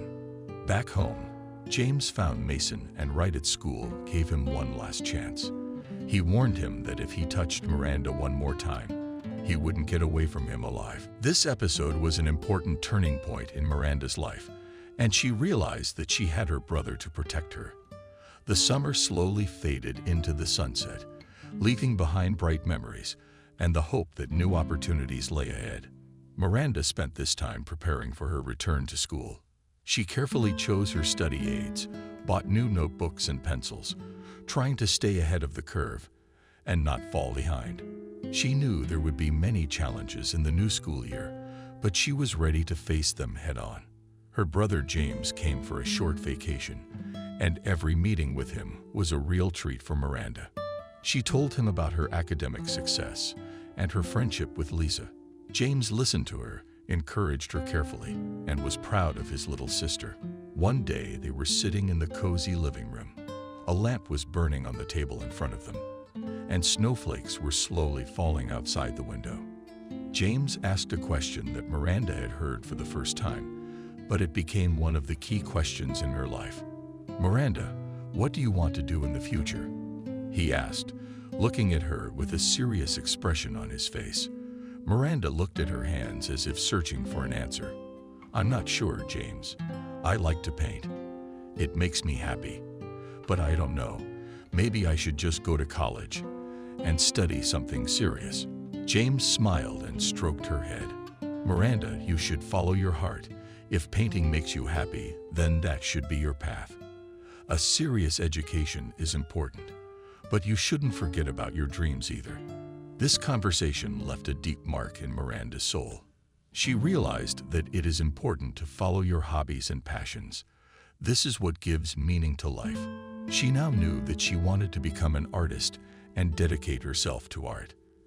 As the school year progressed, Miranda became more immersed in the world of art. She read books about great artists, attended exhibitions, and was genuinely fascinated by the work of others. Her talent only grew stronger, and her drawings became more and more expressive and profound.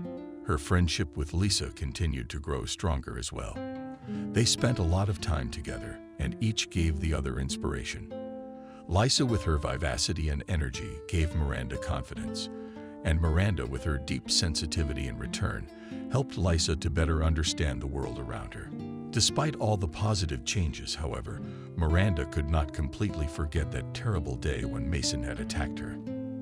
The fear of him remained in her heart, and she was cautious in her interactions with other classmates.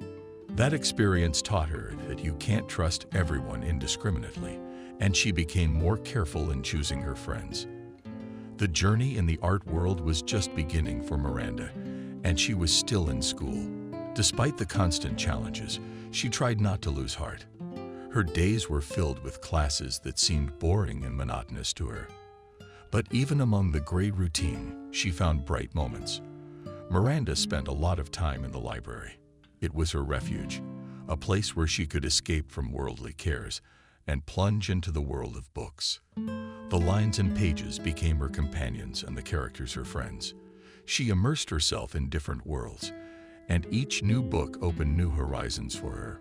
Her imagination ran wild, and she began to dream of creating her own stories and worlds. Miranda dreamed of the day she would find her puzzle and put it together. She knew that there are no rigid rules in art, and each artist finds their own way. Her brother James was the only one who always believed in her.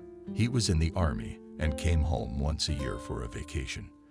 The meetings with him became a real holiday for Miranda. They spent days telling each other about their adventures and dreams. James was not only a big brother, but also a mentor to Miranda. He taught her courage and determination. He told Miranda, "Life may be hard, but are you stronger than you think? Believe in yourself and your abilities. You can achieve anything. What are your dreams?" These words became a source of inspiration for the girl.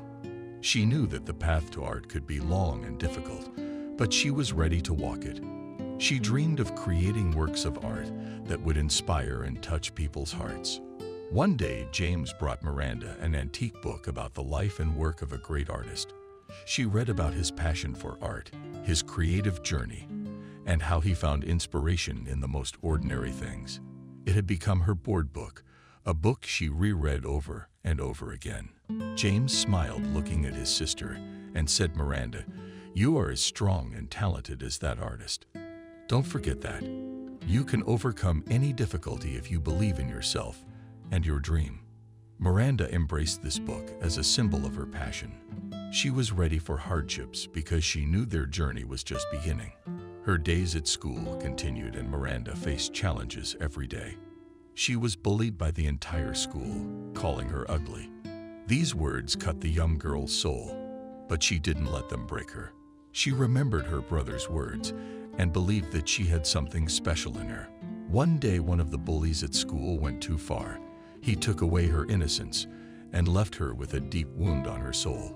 This horrible incident only added to her misery, and she decided not to tell anyone about it. She was afraid that she would be judged and bullied again. Miranda tried to hide her pain behind a smile and a mask of joy. She didn't want to bother her brother, who was far away, knew he was worried about her, and didn't want to add to his worries. However, fate had something unexpected in store for them both. Summer had arrived, and James had come home on vacation. Meeting his brother was like the best gift to Miranda. They spent days together walking around town, talking and laughing. One day, when they were walking in the park, James noticed that his sister had become more reserved and closed off. He sensed that something was wrong with her and decided to ask her a question. "Miranda, is something bothering you? Can you tell me about it? I am always here to help," he said, looking at her with concern. Miranda hesitated, but then decided to share her pain and fear with her brother. She told him about what had happened at school and how it had changed her life. James was shocked and angry at those who had hurt his sister. He hugged Miranda and told her that she was not alone, that he was always there to protect her. "We will overcome together. This is Miranda.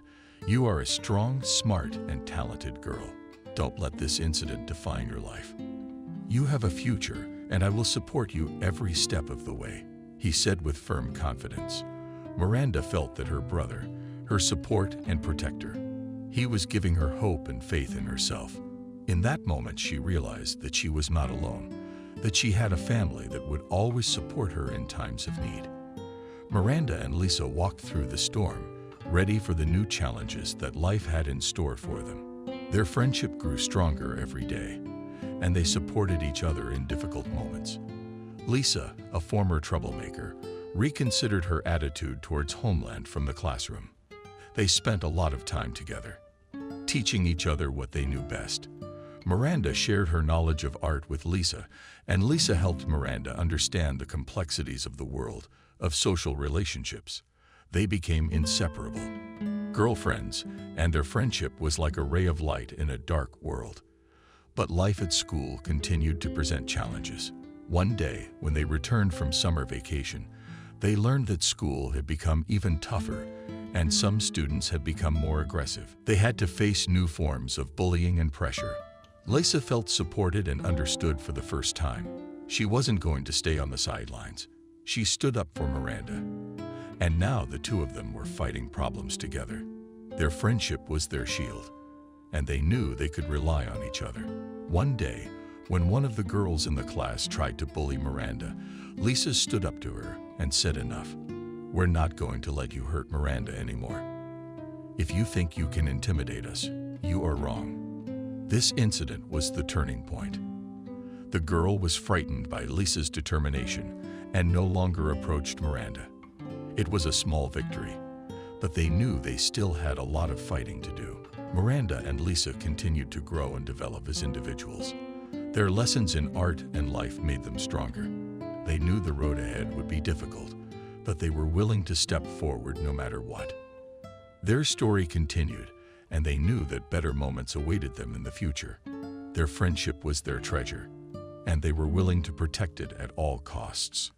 Miranda and Lisa were true friends with hardship and time. Their friendship was an example of the strength in unity and how the support of loved ones can change a lifetime. With each new day, their confidence grew. They were no longer afraid of those who bullied them. They began to protect not only themselves, but also other students who were also being bullied for different reasons. Their teacher, young and inspired, saw the potential in this friendship and decided to create a project at the art school where students could express their feelings and ideas through art. This project became a refuge of sorts for Miranda and Lisa.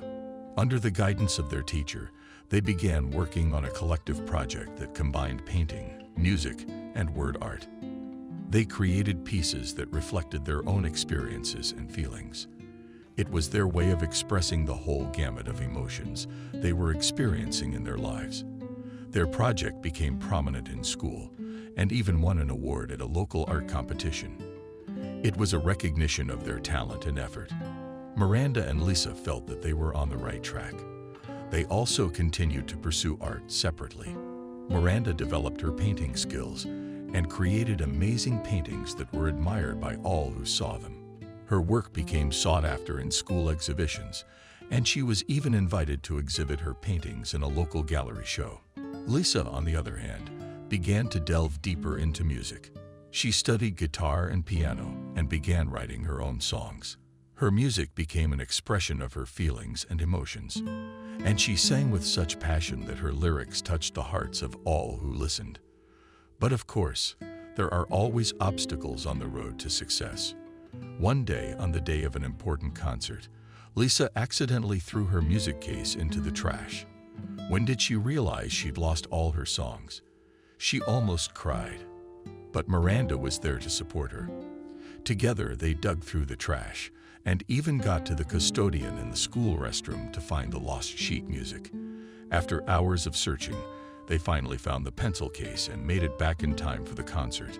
Lisa performed her songs with such sincerity that the audience was amazed.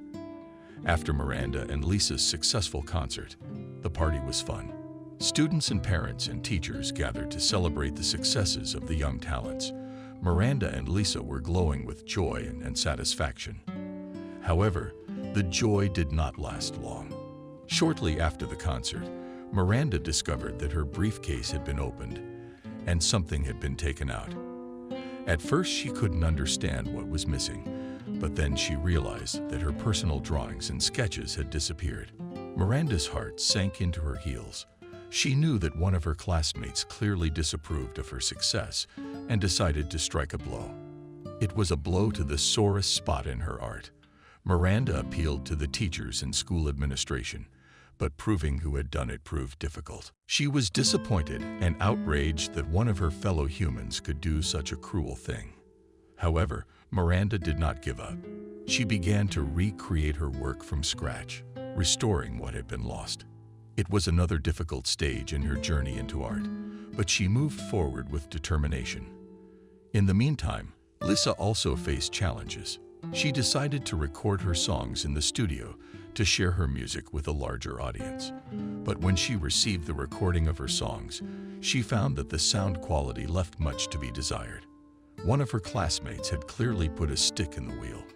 Lisa was disappointed, but she didn't give up. She began to learn the technical aspects of recording and refined her skills. Her drive for perfection and desire to share her music with the world was stronger than any obstacle. Miranda and Lisa continued to evolve as an artist, a musician. Their art became not just a way to express themselves, but also a way to fight back against those who tried to hinder them. They did not give up in the face of adversity. Their passion for art was unwavering. Theirs was a story of perseverance and fortitude. They continued their artistic journey, ready for new challenges, knowing that even in the most difficult moments, they could rely on their passion and friendship. Miranda and Lisa continued to explore the world of art. Their passion for creating was unbreakable. They knew their friendship was something special, but the past was still a part of their story. As they grew closer to each other, changes began to happen at school. Lisa, formerly known as the girl who supported Miranda's bullying, tried to change her reputation. She saw how Miranda always found the strength to defend the weak, including the little kittens on the street. Lisa thought that maybe she too could earn the friendship of her classmates if she tried to be a better person. However, her attempt at change was unsuccessful. When her classmates saw her in Miranda's company, they raised their eyebrows and even mocked her. She was disappointed to find herself outside of the pack she wanted to find her place in. That disappointment intensified when the taunts and mockery began again. They were less fierce, but more sly. Lisa, sitting down in her seat in class, often found her desk covered in water. She concentrated on the lesson, didn't notice the wetness until she sat down, and the class would start laughing. Such incidents were subtle and telling. They emphasized that Lisa was still not a full member of the school pack, despite her attempts to change. Her friend Miranda, who always stood at her defense, came to the rescue again. But this time, the bullying was more devious and harder to fight. Lisa felt trapped. She tried to gain the friendship and acceptance of her classmates, but instead, she faced even more difficulties. Her past, as well as the ridicule we did with, shadowed over her present, and she could not rid herself of that shadow. Miranda, seeing her friend suffering, became even closer to her. She understood how hard it can be to change and find your place in the world, especially at school where bullying can be brutal. She was supportive of Lisa, trying to help her overcome these difficulties. However, there were also bright moments in their lives when they created together. They forgot the mean words and taunts. Their art was their salvation, and they knew it could change the world around them. Lisa contemplated ending her friendship with Miranda. The bitterness of the recent taunts and the laughter of her classmates mingled in her mind. She began to question whether it was worth continuing her relationship with Miranda if it brought such more humiliation. The morning after the water on the chair incident, Lisa did not socialize with her friend. They walked past each other without paying attention. It was the first time they had not socialized at school, and it was painful and unaccustomed. However, even without communication, they could not avoid being bullied by their classmates. Their coworkers were unhappy and found new ways to prank both of them. They poured water on the chairs, through their pencil case, and all over the classroom, and even made practical jokes, enshrining them in their textbooks. Miranda, on the other hand, tried to find a way to get back at her classmates, but she was unwilling to do it with the same cruelty they displayed. Various ideas crossed her mind, but they all seemed too cruel and undignified. She realized that revenge would not solve the problem, and that violence would only make things worse. She felt stumped, not knowing how to protect herself and Lisa. Time passed, and both girls continued to feel the pain of the taunts and bullying. But one day, Lisa remembered the entire journey they had traveled together. She remembered those moments when Miranda was the only person who believed in her and supported her. She remembered how the two of them had rescued a little kitten, how they created art that expressed their feelings and dreams. These memories filled her heart with warmth and hope.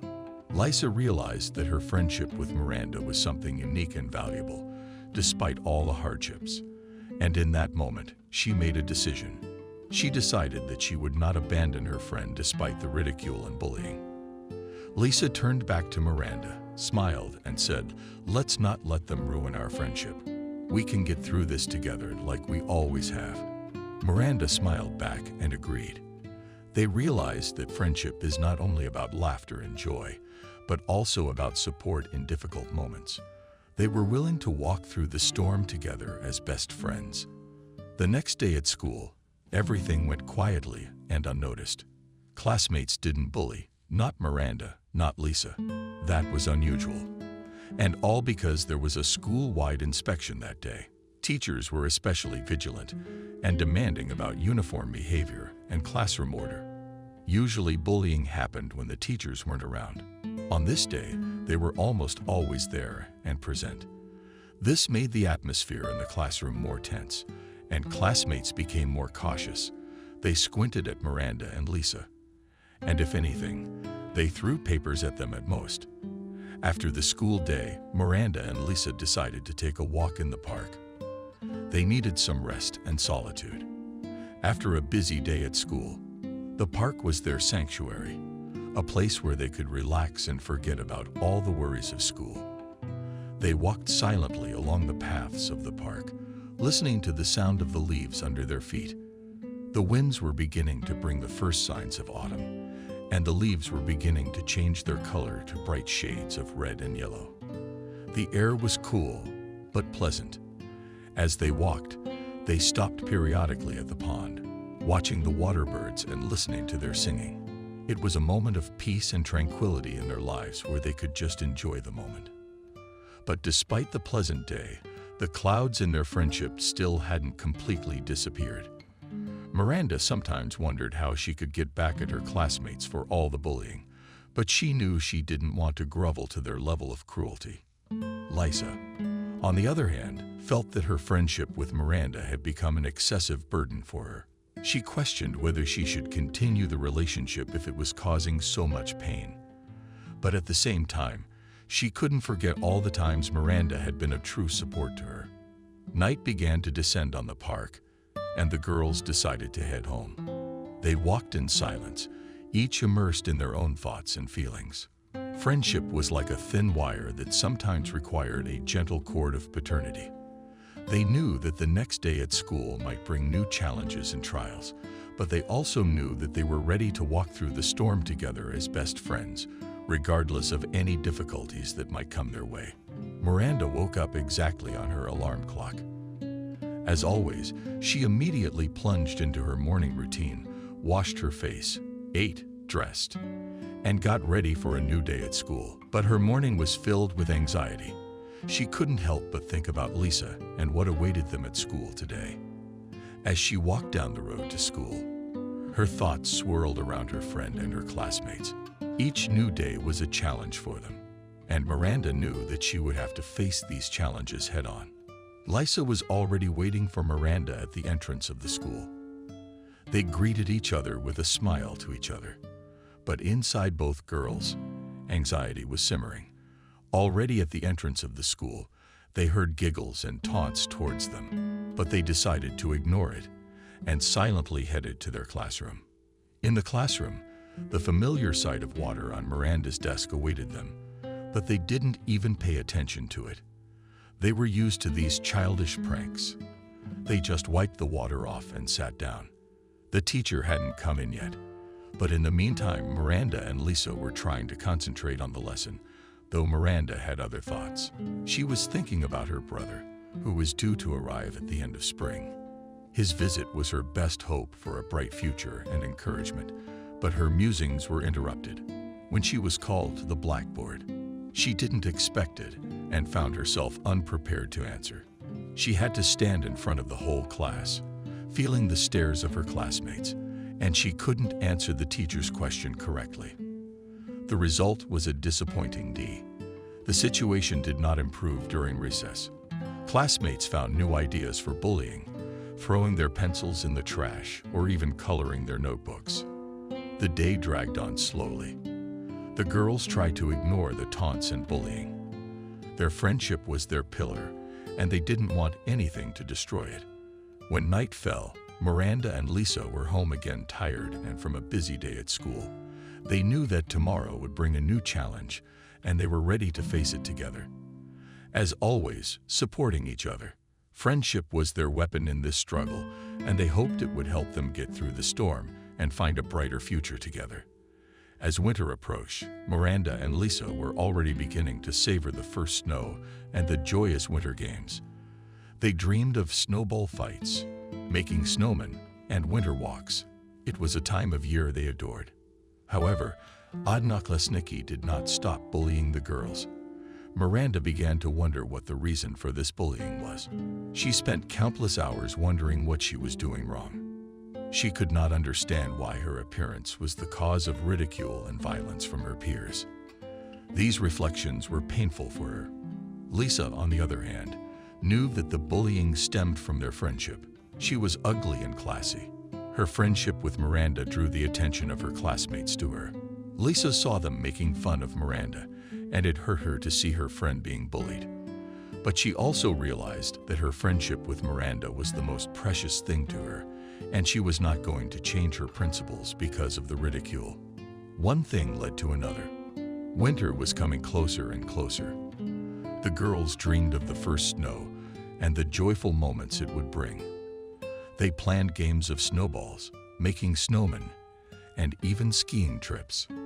Miranda was able to keep in touch with her brother James through mail and sometimes the phone. They wrote letters to each other, and Miranda was always happy when another letter from him arrived. In these letters, they shared their thoughts, impressions, and news from their lives. However, when James asked her how Miranda was doing, she often answered normally. Not wanting to tell them the truth about what was going on at her school, it hurt her to think that her brother might be worried and anxious about her, about the bullying and ridicule she was experiencing. She wanted to keep the appearance of a strong and independent girl in front of her brother so she wouldn't bother him. James, for his part, also tried not to burden his sister with his worries. He was away from home, serving in the army, and he wanted Miranda to feel good and safe. He was the one who always believed in her and supported her.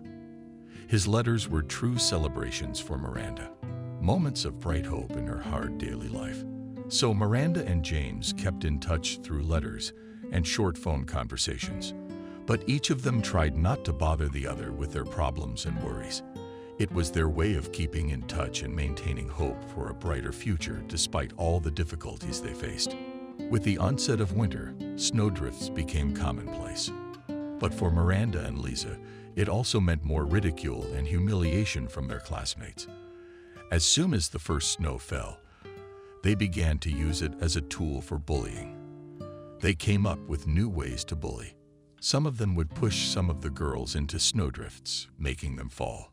Others would do tripping, putting their feet up to make someone trip and fall face first into the snow, and some would just throw snowballs. But they did it with such force that they could hurt. One of the Mason boys went too far.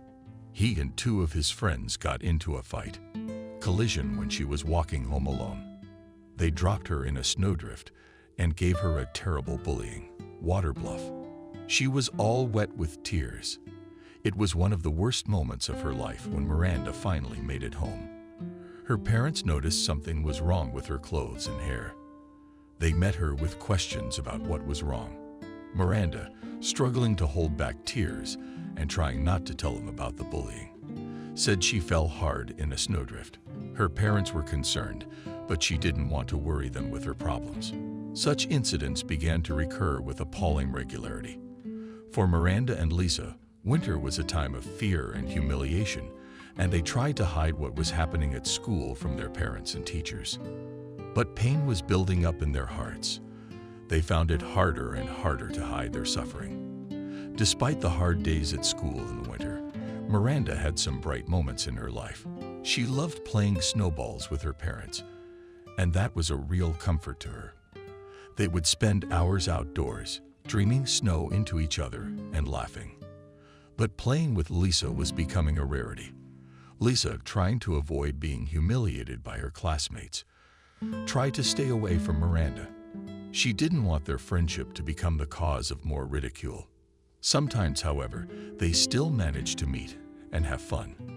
They even made a snowman one cold day and took a real carrot for his nose. These moments brought joy and warmth to the gray winter days. But unfortunately, the bright moments were rare and short. The days at school were slow, and sometimes classmates were particularly cruel. They not only covered Miranda with snow, but also created funny snow looks that caused the whole school to laugh. Lisa, watching this, felt more isolated from Miranda. She was afraid of being the object of ridicule and chose to stay away. Miranda, on the other hand, couldn't understand why everyone was doing this to her. She wondered if it was because of her looks or her friendship with Lisa. Why couldn't she find a way to defend herself and respond to the bullying? She wanted revenge somehow, but she wasn't a violent girl, and ideas didn't come to mind. Thus, winter became a time of not only cold days, but also cold relationships at school. But even in this bleak environment, Miranda and Lisa continued to exist, struggling with ridicule and perseverance. In the morning, Miranda, as usual, woke up exactly on her alarm clock. It was hard for her to get out of bed on cold winter days. But the schoolgirl's responsibilities didn't wait. She slowly got up, stretched, and started her usual morning ritual. I washed my face, got dressed, made breakfast, and packed my things. There was already a thick shroud of snow outside, and the drifts reached her knees. Miranda knew she would have to walk through this blizzard to get to school. It was quiet outside, only the creaking of snow beneath her footsteps, and the wind that blew through her warm clothes were reminders that winter was approaching. On the way to school, Miranda thought about her best friends, Lisa. They had been inseparable since first grade and always walked to school together. But with winter coming, they rarely saw each other. Lisa tried to avoid meeting on the street so that Miranda wouldn't be subjected to ridicule and bullying from her classmates. And even though Miranda understood the reason for this aloofness, she was still sad. When Miranda finally reached the school, she was struck by the emptiness on the doorstep. Usually Lisa was already waiting for her here, and they would enter the school building together. But today the threshold was empty and Miranda felt lonely. She decided to walk to school alone. On the way, she heard taunts, felt papers flying at her feet and at her head. She tried to ignore it and just walked forward with a sad expression on her face. When Miranda finally entered the classroom, she saw Lisa sitting by the window and looking off into the distance. There were 3 notes on Miranda's desk. First, she read the note from Lisa, sorry for not meeting her on the doorstep in a hurry. Miranda felt relieved, but the other 2 notes caused her concern. One was from Mason, her classmate, and the other was from Nastya, a classmate. They said beware when leaving the school, and come back later. Miranda shifted her gaze from the notes to Lisa. Lisa wasn't looking at her, and Miranda realized that something was wrong. The notes had caused her to feel uneasy, and she didn't know what to do next. But one thing was clear, she couldn't ignore the warnings in the notes. The class went on quietly as usual. Silence reigned in the classroom.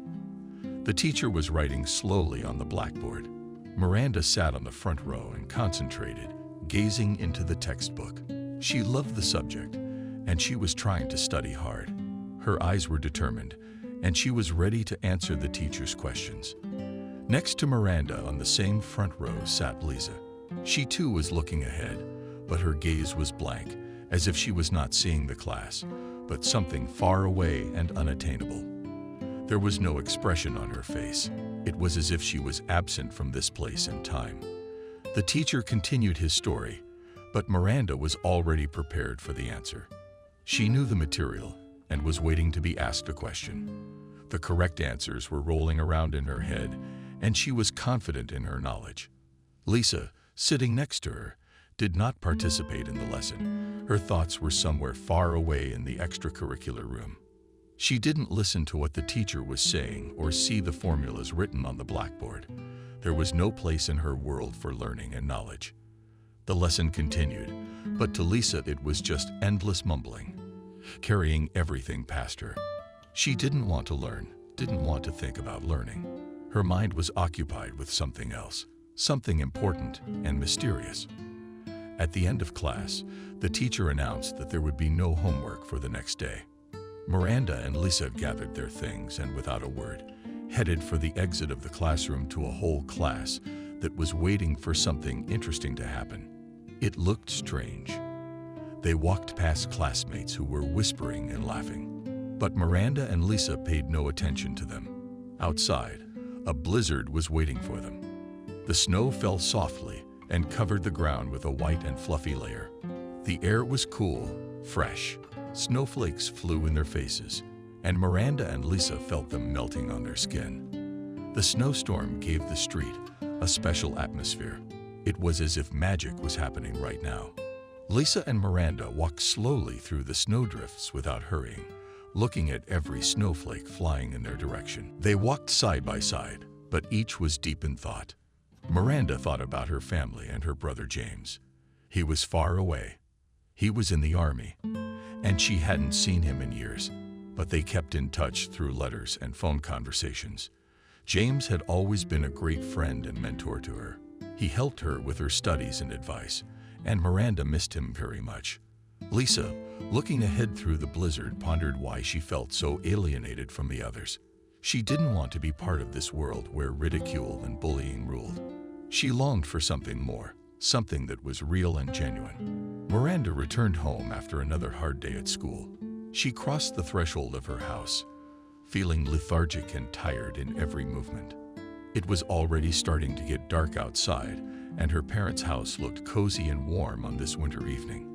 After Miranda took off her school uniform and changed into comfortable home clothes, she didn't go straight to her homework as she usually did. Instead, she headed into the living room and sat in a cozy chair by the large window that overlooked the street. Outside the window was a winter fairy tale. Snow was slowly and quietly falling to the ground, forming fluffy drifts. Everything around was covered in a blanket of white, and the world seemed incredibly pure and unvirtuous. Miranda looked at this winter magic and felt the tension leave her body. The snowflakes continued to dance in the air like little angels, bringing goodness and tranquility to the world. Winter was creating its magic, and Miranda was completely immersed in the moment. She closed her eyes to sink even deeper into this atmosphere. She wanted to feel a part of this natural beauty, to forget all her problems and worries. The snow was gently touching her face, and she felt it chilly, but it was a pleasant sensation. Suddenly, memories from her childhood surfaced in her mind. Back then, she often played outside with her parents. They would build snowmen and have real snowball fights. She was a happy girl then, and snow was her faithful companion. With each passing minute, Miranda was sinking deeper into her memories. She reflected on the days when her friendship with Lisa was real and unwavering. In her soul was born the hope of change, that they could regain what they had before. Winter, that mysterious season, seemed to promise that miracles could happen. Miranda sat silently by the window and thought about how to change her life, how to regain her friendship with Lisa. She felt that this snowy world gave her hope and strength for change. So she sat by the window, immersed in her thoughts, listening to the whispering snow and dreaming of what the coming of spring might bring. Gradually, the night and the snow came early, sparkling, and the heat began to take on the mysterious hues of twilight. The shadows on the drifts grew longer, and the whole world seemed shrouded in an invisible veil of mystery. Miranda continued to sit at the window, looking out at this shimmering songs. Dusk in the distance heard the wind, rustling the branches of the trees, as if inviting a glimpse into the vast world of winter. Evening stars slowly appeared on the celestial sphere, adding extra mystery to this moment. On the street, the windows were already decorated with bright garlands, creating the atmosphere of the upcoming holidays. The light from the street lamps reflected off the snow, creating a shimmering glow. And Miranda felt like she was in a fairy tale. She was alone with this incredible beauty of the winter night, and it brought her peace. Below her windows, she could hear the distant sound of cars getting lost in the blizzard and a chorus of melodious voices singing Christmas songs. As the night grew darker, Miranda began to slowly make her way through her thoughts. She was reminded of the lessons she had repeatedly put aside, giving herself some time to think and relax. But now that the world outside had fallen into dusk, she knew it was time to return to her duties. The words of her parents, who always emphasized the importance of education and knowledge, echoed in her mind. She didn't want to disappoint them. And besides, learning was one way to get away from problems and unpleasant memories. Miranda got up from her chair and headed to her desk where her textbooks and notebooks were waiting. But even as she sat down to study, her thoughts still hovered somewhere in that winter night where snow and stars created magic. Finishing her lessons, Miranda settled into her bed. The wind was still blustering outside, and the snow continued to fall, covering the world with its soft blanket. To the sound of the wind and the blizzard, Miranda fell asleep, carrying with her the promise of a new day and the hope that things would soon change. The new year was slowly but surely approaching the small town where Miranda lived. On this day, the small town was transformed into a fairy tale place, decorated with lights and garland dresses. In the morning, Miranda awoke to the lights streaming through the curtains into her room. Lazily pulled, she stared with a smile at the steely snow outside her window. The snowfall had passed during the night, and now blankets of snow were rolling all over nature. Miranda had always loved snow, and this first snow of the year made her mood even more festive. As she got out of bed, she felt the pleasant warmth of home. Her parents were already in the kitchen preparing breakfast, and the aroma of fresh pancakes filled the entire house. Miranda joined the family table and treated them to pancakes with jam. The parents smiled and exchanged plans for the day. Today was their day off, and the family was going to go to the holiday bazaar downtown to pick out gifts and enjoy the holiday atmosphere. After breakfast, Miranda went to her room and started choosing an outfit for the New Year's bazaar. She wanted to look especially bright and beautiful on this day. There were many options in her closet, but she decided to opt for the beautiful dress her grandmother had given her when she returned to the living room. Her parents cheered her approvingly, and they headed downtown with smiles. The streets were festooned with garlands, and the storefronts sparkled under the mixed decorations. People hurried about their business, picking up gifts and greetings. At the bazaar, Miranda and her family spent a lot of time choosing gifts for family and friends. They tasted hot pancakes with honey, plain mulled wine, enjoying the holiday atmosphere. A huge Christmas tree decorated with brightly colored balls and twinkling lights was set up in the main square of the town. In the evening, after returning home, the family gathered around the fireplace. The parents stoked the fire, and Miranda looked out the window where the snowfall was still continuing. Silence reigned outside, and it was a moment of complete peace and tranquility. Miranda laid down on the couch, tangled in the plaid, and began to read a book. It was getting darker outside the window, and the pleasant smell of the dinner her parents were preparing was spreading in the house. There came a moment when she forgot about everything in the world and completely immersed herself in the world of the book. The evening passed quietly and cozily. There was silence inside and outside. Miranda finished reading, put the book aside, and settled into bed. Her mood was great, and she fell asleep dreaming of the upcoming new year and all the events that awaited her. Miranda rose out of bed in the middle of the winter morning, her face lit up with anticipation of the new day. Outside the window was a true fairy tale. Everything was shrouded in snow, and every step on the snow made a distinctive crunching sound. The room smelled of freshly baked pancakes and jam that my mother was preparing. Breakfast was a real feast, pancakes and hot tea. Merry stories of my parents about how they used to spend winter vacations in their youth. The day after tomorrow, and Miranda, as always, started to get ready for school. She chose a beautiful school uniform that gave her confidence and carefully calculated her hair. All her textbooks, notebooks were neatly stacked in her backpack, and she was ready to start the day. Her mom handed her a thermos of hot cocoa for recess, and Miranda smiled gratefully. She walked out of the house and headed toward school, savoring the moment. The streets were covered in white snow, and the sun made it glisten, and despite the cold, the air was clean and illuminating. Miranda listened to her footsteps crunching through the snow and looked at the houses decorated with lights and garlands. When she arrived at school, she was greeted by her friend Lisa, who was also in a good mood. They discussed plans for the day and exchanged news. Her friend had a note suggesting that they meet up after school. This added a note of mystery to the day, and Miranda looked forward to the end of the school day to see what Lisa wanted to talk about. Miranda stood on the doorstep of the school, waiting for her friend Lisa. The winter day was quiet and cold, and every breath filled with a slight chill in the air. The snow fell slowly, like little crystal shimmers, and made a white blanket across the ground. Lisa, in her red wool hat and warm down jacket, she approached Miranda with a smile. Her eyes sparkled when she saw her friend. "Hi, Miranda," said Lisa, ready for a new adventure. Miranda answered her with a smile. She always enjoyed spending time with Lisa. Together, they experienced so many interesting moments. "Of course," Lisa replied Miranda, "the snow is so magical. Today maybe we'll sculpt a snowman." "That sounds great," agreed Lisa. So the two friends started their day enjoying the winter beauty.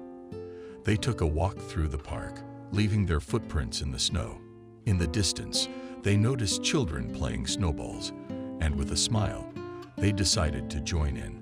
However, despite the joyous day with Lisa, the shadows of recent events still hung in the air.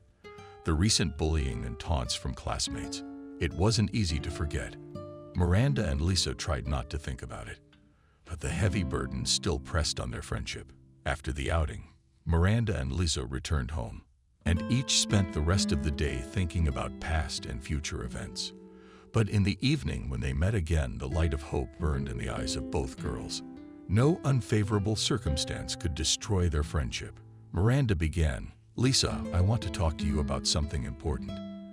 It's no secret that we're best friends, and together we've experienced so many moments of happiness and joy. But, as you know, I've had some difficult moments lately." Miranda listened attentively to her friend. She could see that something sad and heavy was hiding in her eyes. "There are rumors going around the school," Miranda continued, "Lisa, and I know you are noticing how the relationships in class are changing. I try to stay out of it, but sometimes it gets too hard." Miranda understood what Lisa was talking about. They had been inseparable friends for a long time, but lately things had been changing. The bullying from classmates was getting worse, and even Lisa, as the older and more popular girl, it was hard to deal with. But Miranda continued, "Lisa, I don't want our friendship to be the loss of my reputation. You've always been there for me, and I appreciate that more than anything. I remember everything we've been through together, and I wouldn't want to dissolve our friendship. But understand, if I'm friends with you, my classmates are bullying me too. I need to rebuild my reputation in class. I want to have a normal life and blend in with them. I'm sorry." Miranda smiled sadly at Lisa. She replied, "I will always be here for you. Nothing will be able to keep us apart, and together we will overcome all difficulties. Let's not let these rumors and bullying get in our way." Lisa looked thoughtfully at Miranda, as if a struggle was unfolding inside her between the desire to preserve her friendship and the fear of the rumors and bullying. Her eyes filled with tears, and she slowly said, "Miranda, you probably don't understand. I really want to end our friendship." Miranda shuddered in surprise at those words pierced her heart like a sharp needle. The smile disappeared from her face. It became painful. Tears started coming from behind her eyes, and she couldn't believe what she was hearing. Why did Lisa whisper to Miranda, trying to hold back tears? "We're best friends. We're always together. Why do you want to end our friendship?" Lisa was in pain too, seeing how Miranda was reacting to her words. She shook her head slightly and muttered, "It's hard to explain. Miranda, I'm afraid of more ridicule, afraid of losing my place in the class. I don't know what to do." Miranda slowly lowered her head and her tears increased. She was hurt that her best friend was backing down, but she also felt compassion for Lisa, who was trapped between wanting to keep the friendship alive and fear of what would happen next. Miranda continued, "Lisa, please understand me. I don't want you to feel worse because of me. Maybe in time things will change, and we can be together again." With these words, Lisa turned and ran away, leaving Miranda standing in the snow with a broken heart. Miranda slowly walked home. Tears streamed down her face, and her heart was filled with bitterness and sadness. This day turned out to be a far cry from their fun snow adventure, and Miranda couldn't imagine how she would go on without her best friend. The next morning came again, shrouded in a gray shroud of sadness, which like a heavy cloak descended on Miranda's soul. Her dream was interrupted, and the moment of conversation with Lisa tormented her even in her sleep. It was as if invisible chains were clutching her heart. Waking up, Miranda already felt that this day was going to be particularly hard. The morning outside the window, slowly awakening from the winter sleep, the soft light of the sun shone through the curtains, casting light streaks on the walls of the room. Miranda rose from her bed as if to heave an invisible weight of her mind. But even the water seemed cold to her without a vital sadness, rolled around her like an invisible cloak that clung to her body and had no desire to come off. Breakfast was put on the table, but Miranda had no appetite. She ignored the sandwiches and the bowl of porridge as if she had lost interest in food. There was weariness in her eyes. Her face expressed indifference to the world around her rather than any emotion. On this day, the street was empty and quiet, as if nature itself understood her inner state and decided to keep silent. Under Miranda's feet, the snow crunched like 1,000,000 small, fragile crystals, and every step left a trace on the snow-white blanket. A blizzard rushed past passing cars, but Miranda didn't feel the cold wind on her skin and paid no attention to the fleeting moments of life around her. School was the same as it had always been. Rumors and ridicule were everywhere, and Miranda felt the gazes of her classmates fixed on her. As she entered the classroom, she noticed Lisa talking to her classmates. These conversations were accompanied by laughter and irony, and Miranda realized that her presence in the school was still an object of ridicule. It was like a stab to the heart. Miranda's eyes slid sadly toward Lisa, and she felt the bitter pain once again gripping her soul. She slowly and indifferently lowered herself to her seat, and instead of opening her textbook, her gaze froze on the window. Snowflakes slowly circled behind the glass, creating an illusion of weightlessness and tranquility that wasn't there inside. Miranda's in that quiet world. Outside the window, she saw the slow tango of snowflakes, as if each one was a gentle kiss of winter, yet fluffy covered the ground in their fragile, crystal-clear forms.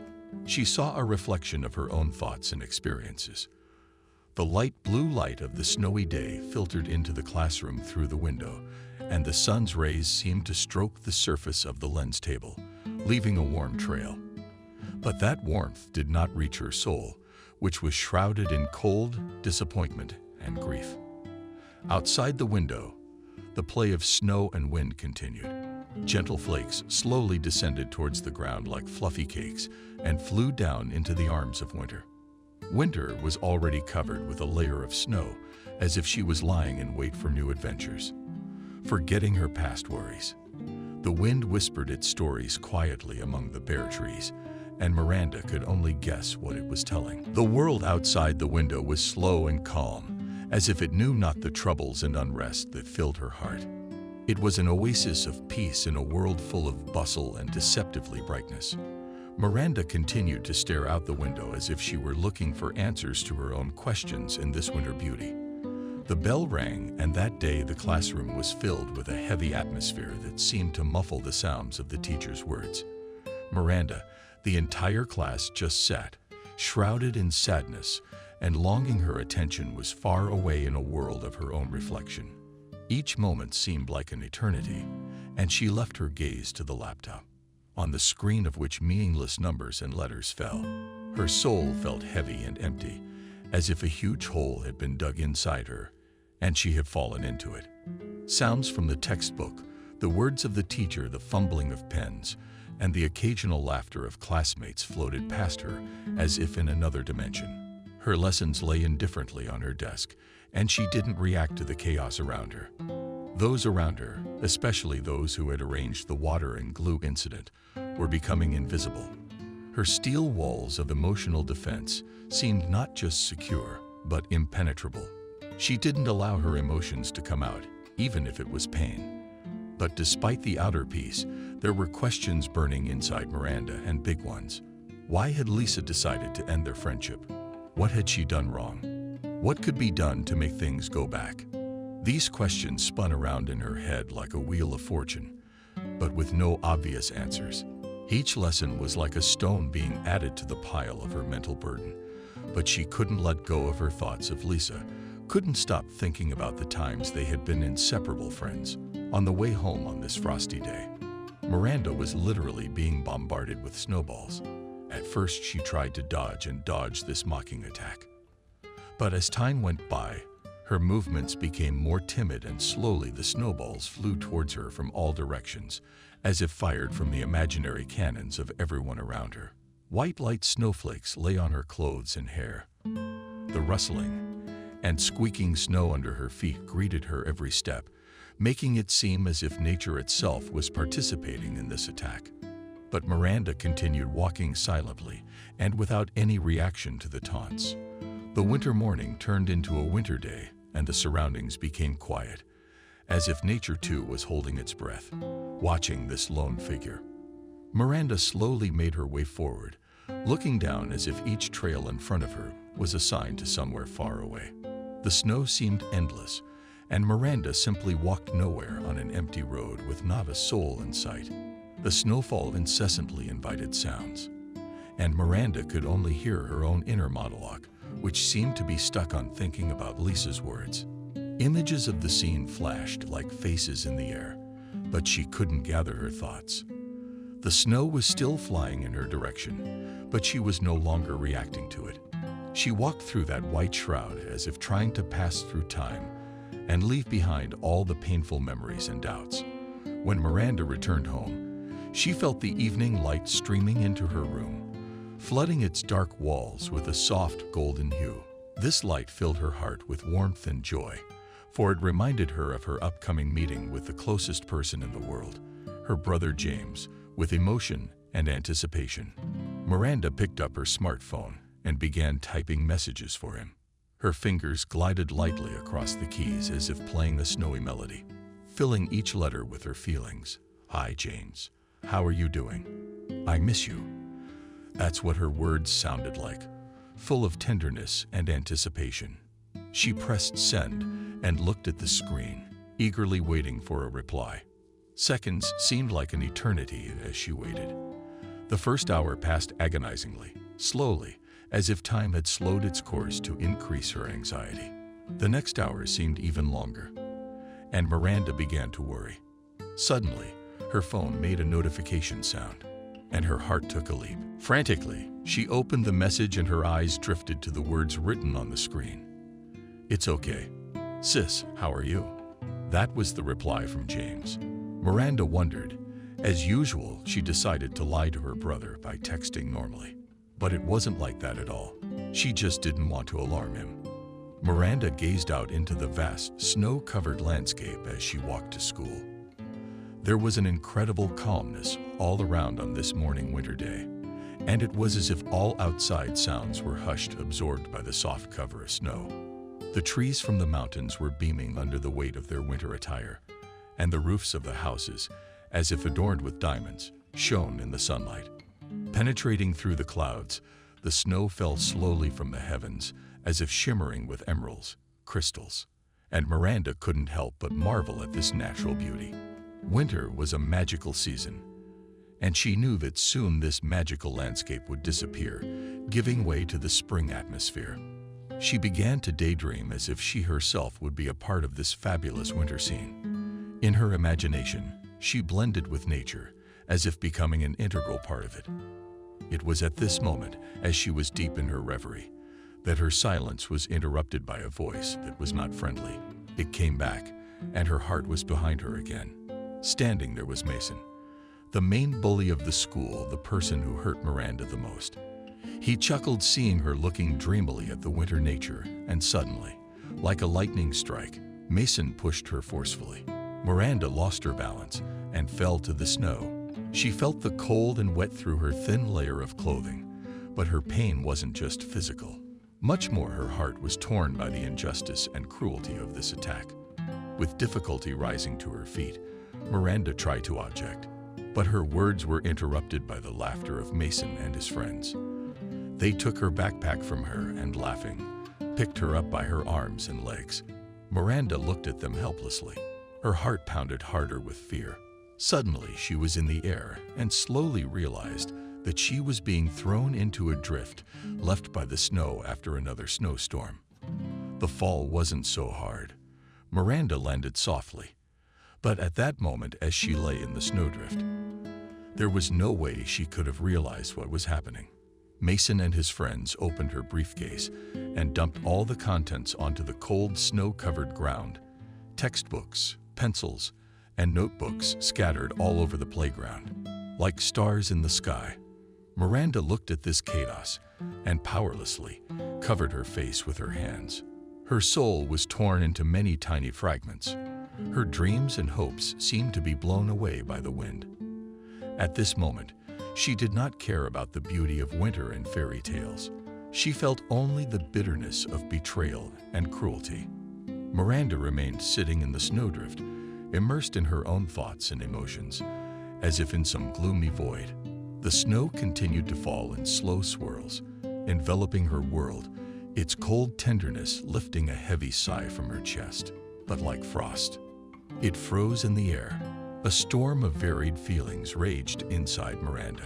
She felt humiliation at what had happened, helplessness in front of those who had chosen to rain down their anger on her again and again. Her large hands, frozen from the snow, reminded her of the reality of what was happening.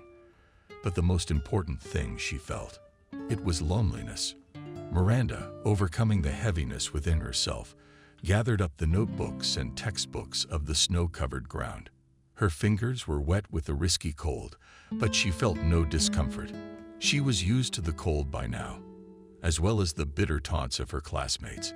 As she got up and headed towards the school, Miranda couldn't help but notice how the snowmen she had seen yesterday were now beginning to be covered in a layer of fresh snow. It was like a symbol of new beginnings, an opportunity to fix what had gone wrong. She paid no attention to the snow spears that periodically flew at her from her classmates. Those jokes and taunts had long since stopped hurting her. Miranda was stronger than her abusers could have imagined. As she approached the school, she was confronted by the surprised looks of her classmates, who apparently didn't expect her to return after what had happened. One of them joked that she wouldn't make it home. However, Miranda didn't pay any attention to them. She simply smiled and went on her way. She was determined to prove that despite all the difficulties, she would not give up. A familiar scene greeted her in class. Lisa was standing among her classmates and laughing as well. This time, Miranda didn't bother to weigh her words. Her friends didn't try to talk to her or change anything. She just sat down in her seat and tiredly began to do her homework, as if she had fallen into the calm sea of classes. She tried to escape into the world of knowledge and temporarily forget about outside gatherings. As the lessons progressed, Miranda felt the fatigue come over her. Her eyes began to close on their own, and slowly but inevitably, she started for the demanding textbook, began to blend into the world of her own thoughts and dreams. So Miranda, who had survived the morning bullying and hopes for a bright future, fell asleep for lessons, forgetting for a while about what was around her, and going into a world of her own thoughts and hopes. Miranda fell asleep at school. Her head slumped on her desk, and sleep slowly but inevitably engulfed her in a dream world where reality intertwined with fantasy. She found herself back in the same place among her classmates, including Lisa. They were smiling, genuinely pleased by her presence, as if there had never been any disagreements or conflicts. The happy moments continued in her dream. Together with her friends and Lisa, they were running through snowy fields, catching snowflakes on their tongues and laughing until they fell. Miranda felt the warmth and helpless joy she missed so much in real life. When the dream transported her home, her brother was already waiting impatiently for her. They embraced, and Miranda felt the immense love and support he had always given her. These were the moments of happiness that Miranda craved so much in real life. But reality caught up with her again. The bell for recess sounded, and she woke up, realizing that it was only a dream. She felt the living warmth being replaced by the cold of reality, and a desolation engulfed her. Miranda noticed that something was giving her discomfort in her head. She ran her hand through her hair and found the cause of her discomfort. There was gum in her hair. The mixed snow and cold wind gave this gum an unsightly look. It was another ridiculous act of bullying that Miranda struggled to ignore. Gathering her thoughts, she slowly and carefully removed the gum from her hair, feeling the stares of her classmates. Back to real life, Miranda thought about how much her dreams and desires were affecting her. She decided that she had to find a way to resolve her conflict with Lisa and regain her lost relationship, to experience some happiness and warmth. Even in reality, Miranda felt that this moment was crucial. She decided to put all her heart and feelings into this letter to convey to Lisa the sincerity of her words. Before she started writing, Miranda looked out the window where the spring sun was already beginning to slowly creep through the dense clouds. Her room was filled with bright rays of light, and it gave everything a special atmosphere. Miranda took a piece of paper and carefully spread it out in front of her. On the table, her hand clenched to the pen, as if ready to express everything that tormented her. She began to write. "Dear Lisa, I can't help but speak of what happened between us. It was like storm clouds opening our friendship, and I don't want it to tear us apart." With every word, Miranda put a piece of her soul into the letter. Her feelings were so vivid that she felt as if every letter on the paper was written with her heart. She continued, "We have always been each other's rock, and I can't imagine my life without our friendship. Please, let's talk and work things out. We can overcome any difficulties if we are together." Miranda finished the letter and looked at it hopefully. She was sure that Lisa would understand and respond to this gesture. Hope and faith in the restoration of their friendship filled her heart, and Miranda hoped that soon they would be able to settle all their misunderstandings and enjoy their inexpressible friendship again. Miranda, as she put the letter in her backpack, suddenly felt her heart beat harder. It was a mixture of excitement and anxiety. She wanted Lisa to receive the letter and understand her sincere feelings, but at the same time she was afraid of what might happen next. Thinking back to the past incident with Mason and his friends, Miranda felt a small shiver. She knew that this guy, the school's biggest bully, wouldn't miss a chance to bully. Her backpack seemed to her now like some kind of treasure that she must protect at all costs. Walking through the school hallways, Miranda held her backpack especially tightly. The stares of her classmates, resentment, and ridicule pierced her, but she tried to ignore them. The words from the letter were playing in her head, and that gave her the strength to move forward. When she walked into the classroom, Lisa was already standing there, talking to her classmates. Miranda felt a prick, bitter and sad. They were inseparable friends, and now seeing Lisa socializing with those who bullied Miranda was like a stab in the heart. Miranda sat silently in her seat and lowered her eyes. Her thoughts were centered on the letter and on the hope that she could turn things around. At that moment, she felt someone throwing a paper ball at her. She looked up and saw Mason and his friends giggling, pointing at her. She didn't respond, was too consumed with her thoughts and her desire to regain her friendship with Lisa. Miranda carefully placed the note in Lisa's briefcase, careful not to let anyone notice her actions.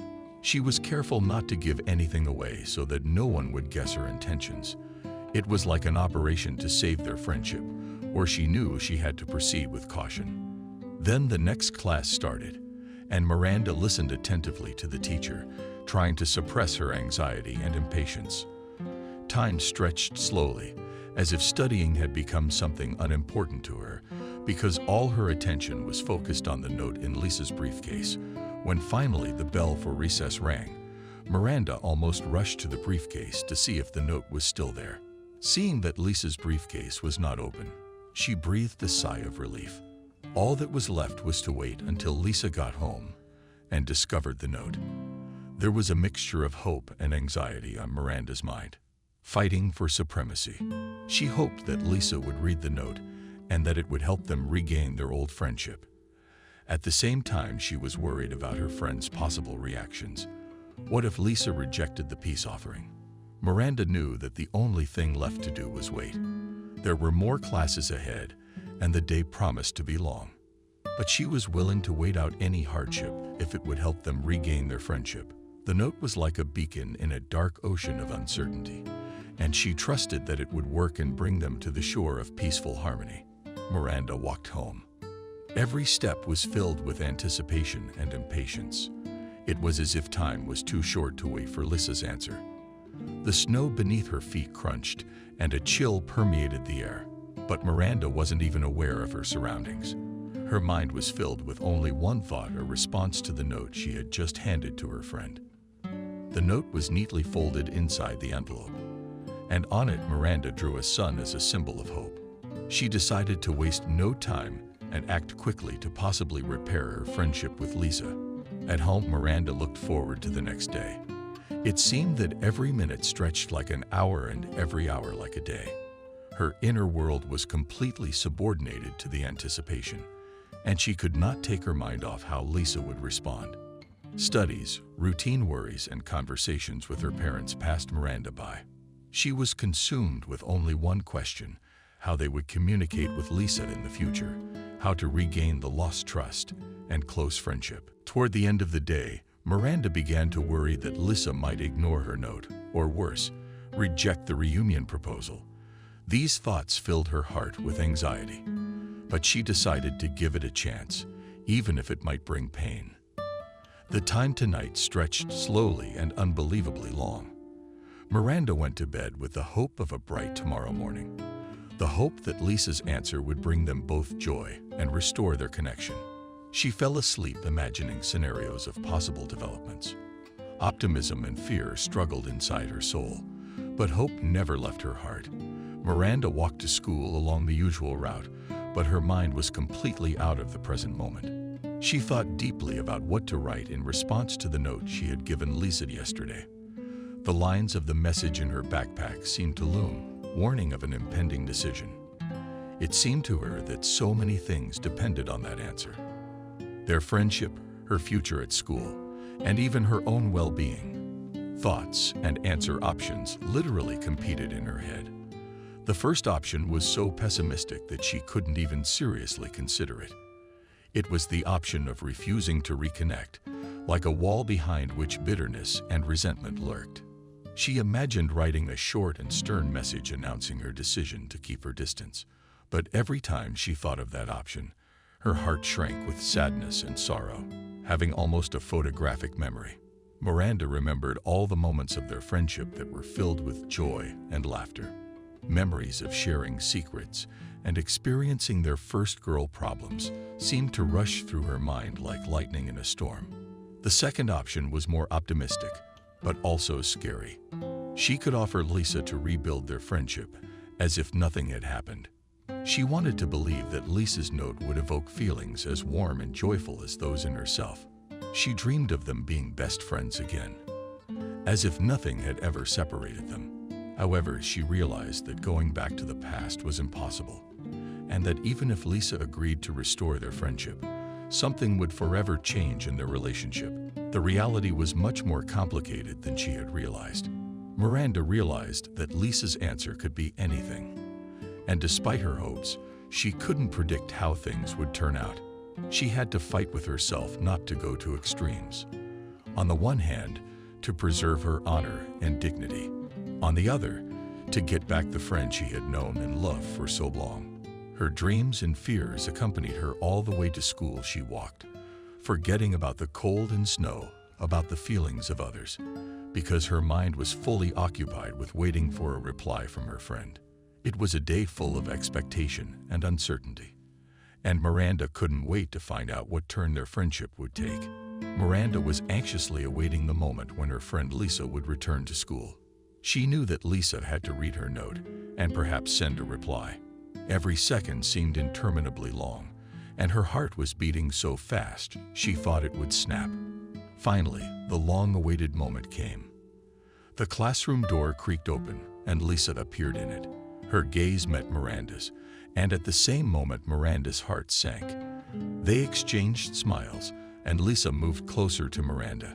Lisa handed Miranda a small envelope. Inside it was a note on which were her words of response to those expectations.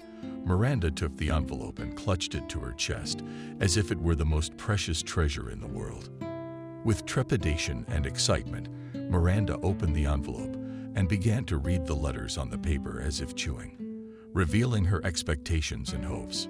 Her eyes glided over the lines, and she was immersed in the world her friend had created. It read, "Dear Miranda, thank you for your letter. Here is my reply. I don't mind restoring our friendship." Miranda's eyes sparkled with joy.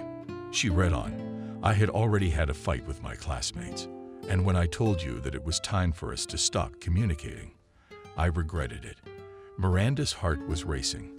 She read on, "I wanted to come over and tell you let's be friends again like before, but I couldn't find the words." Miranda was understanding. She read on, "But I'm leaving for another city, day after tomorrow for good. I can't even tell you how sorry I am that this is how it happened. All these years of our friendship have been incredible, and I cherish every moment I've spent by your side. I want you to know that you will always be my best friend, and nothing can erase our memories. May the distance not separate us forever. We will always be able to stay in touch and see each other whenever we get the chance." You will remain for me the same Miranda with whom I had so many unforgettable moments." Miranda finished the last lines and tears ran down her cheeks. She was overcome with emotion, and she realized how important she was to Lisa. They had really been through a lot together, and now that parting moment was approaching. Miranda finished reading and folded the note carefully, tucking it back into the envelope. She couldn't help but share her feelings with Lisa, even if it was difficult. Miranda got up from her seat and hugged Lisa tightly goodbye, and Lisa hugged her. Papers flew into them, but they didn't care. Spring came slowly, as if awakening from winter hibernation. At the beginning of this magical period, nature was still hiding its treasures under a layer of snow and ice, but day by day the sun grew brighter, and its warm rays began to dissolve the shackles and the icy rain too. The first signs of the coming of spring were manifested in the mysterious gleam of the water in the streams that were being freed from the winter ice. The quiet sound of the flowing water filled the air with freshness and the promise of new life. Only small patches of snow cover remained on the clear slopes, like islands in a sea of spring drops. As soon as the first snowflakes melted, the ground beneath them began to blossom, the first sprouts of spring flowers. The true messengers of warmth broke through. Crocus and tulips and daffodils came out into the light and created bright colors against the still gray nature. It was like a small miracle that reminded that life was returning after a long winter.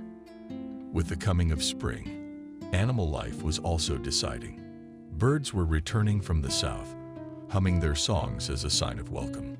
Their voices filled the air with joy and were like personal invitations to the spring ball of nature. One could hear the flitting of sparrows and starlings and the melodious songs of thrushes. Miranda was eagerly awaiting the arrival of her brother. He was very close to her, and she happily recalled their childhood spent together. She dreamed of how they would spend their time when he finally arrived. Together, they could go to the park, walk around the city, make picnics in the open air. And those were the best moments of her life. The spring breeze brought the scent of fresh earth and open loaves. This aroma filled the sense of smell and soul, as if promising new beginnings and possibilities. The days grew longer, and each evening brought beautiful sunsets, coloring the sky with orange and pink hues. A real metamorphosis was taking place in the streets of the city. People were going outside, leaving the warm shelter of their homes and offices. Smiles became brighter, their frowning faces transformed from under the influence of sunlight. Children were playing in the park, running through puddles and shouting merrily. Evening walks became longer and more enjoyable. With the arrival of spring, Miranda felt a new hope and energy awakening in her heart. Her whole life was filled with bright colors and beautiful moments. She saw in this season the promise of new possibilities and hoped for a fresh start in everything she did. Spring was a time of renewal and inspiration, and Miranda looked forward to what this period in her life would bring. Spring came into Miranda's life like a long-awaited angel of salvation after a long winter. This time period of transition from snowfall to green, all the trees and bright colors, was a source of incredible joy and optimism for her. Every morning, waking up in her cozy bed, Miranda saw the sunlight streaming through her window as if sounding a call to new adventures. The spring morning smelled fresh in the air, and the birdsong provided a stunning backdrop. To start the day, Miranda woke up and felt the breeze wafting into her room with the sense of blooming flowers and earth. Just freed from the snow, she would open the window and sigh that sweet aroma, as if filling her lungs with spring energy and cheerfulness. It was a perfect spring morning outside. The sky was clear and blue, without the heavy clouds that so often covered the sun in winter.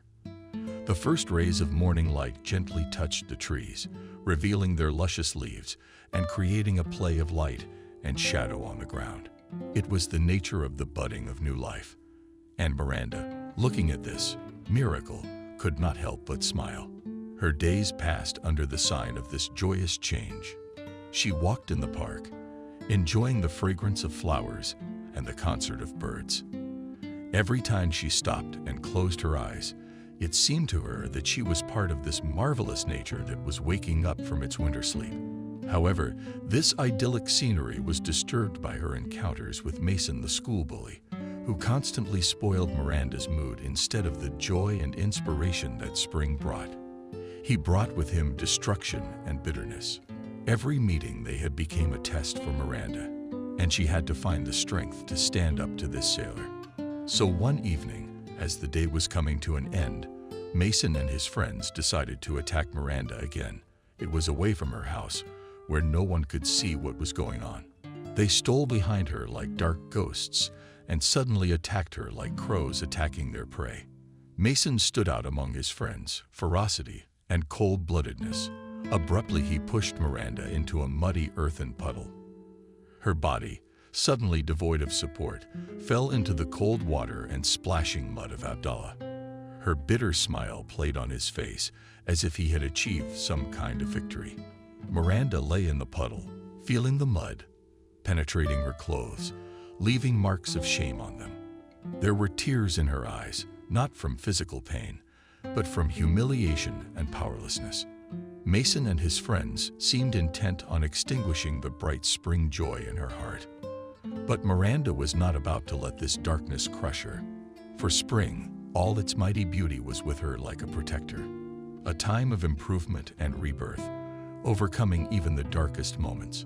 Miranda walked slowly down the road home, permeated with fatigue and frustration. The dirt on her clothes and shoes did nothing to improve her mood.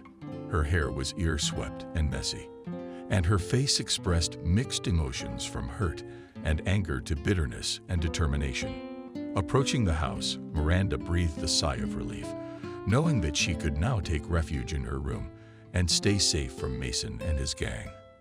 But at the same time, she realized that this incident would not go unnoticed, and she would have to tell their parents something. The door to the house slowly creaked open as Miranda stepped inside. Her mother, a young woman with kind eyes, stood at the stove preparing dinner. The smell of fresh vegetables and meat filled the entire kitchen. At that moment, the kitchen was filled with warmth and cozy, but Miranda could not enjoy this atmosphere. Miranda's father, a slim and gray-haired man, was sitting at the table in the living room reading a newspaper. He was focused on his thoughts and paid no attention to his daughter's return. Miranda's parents had no idea of the ordeal she had gone through on her way home today.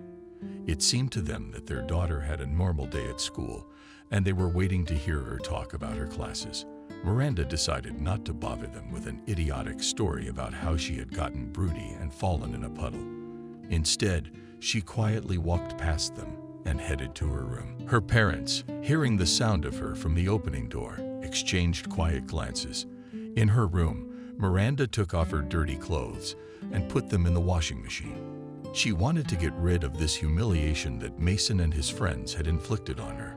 She then turned on the shower and stood tweaking the water, trying to wash away not only the dirt, but also the anxiety she felt. Soon Miranda stepped out of the shower and dressed in clean clothes. Her thoughts were filled with determination. She realized that this incident was just a temporary hindrance on her path to a bright future. After graduation, she would go far away from here, from Mason and all that negative energy. Sitting by the window in her room, Miranda could feel the spring breeze caressing her face. Times of change were coming, and she was ready to meet them with open arms. Miranda was a strong girl, and nothing could take away her belief in her own path.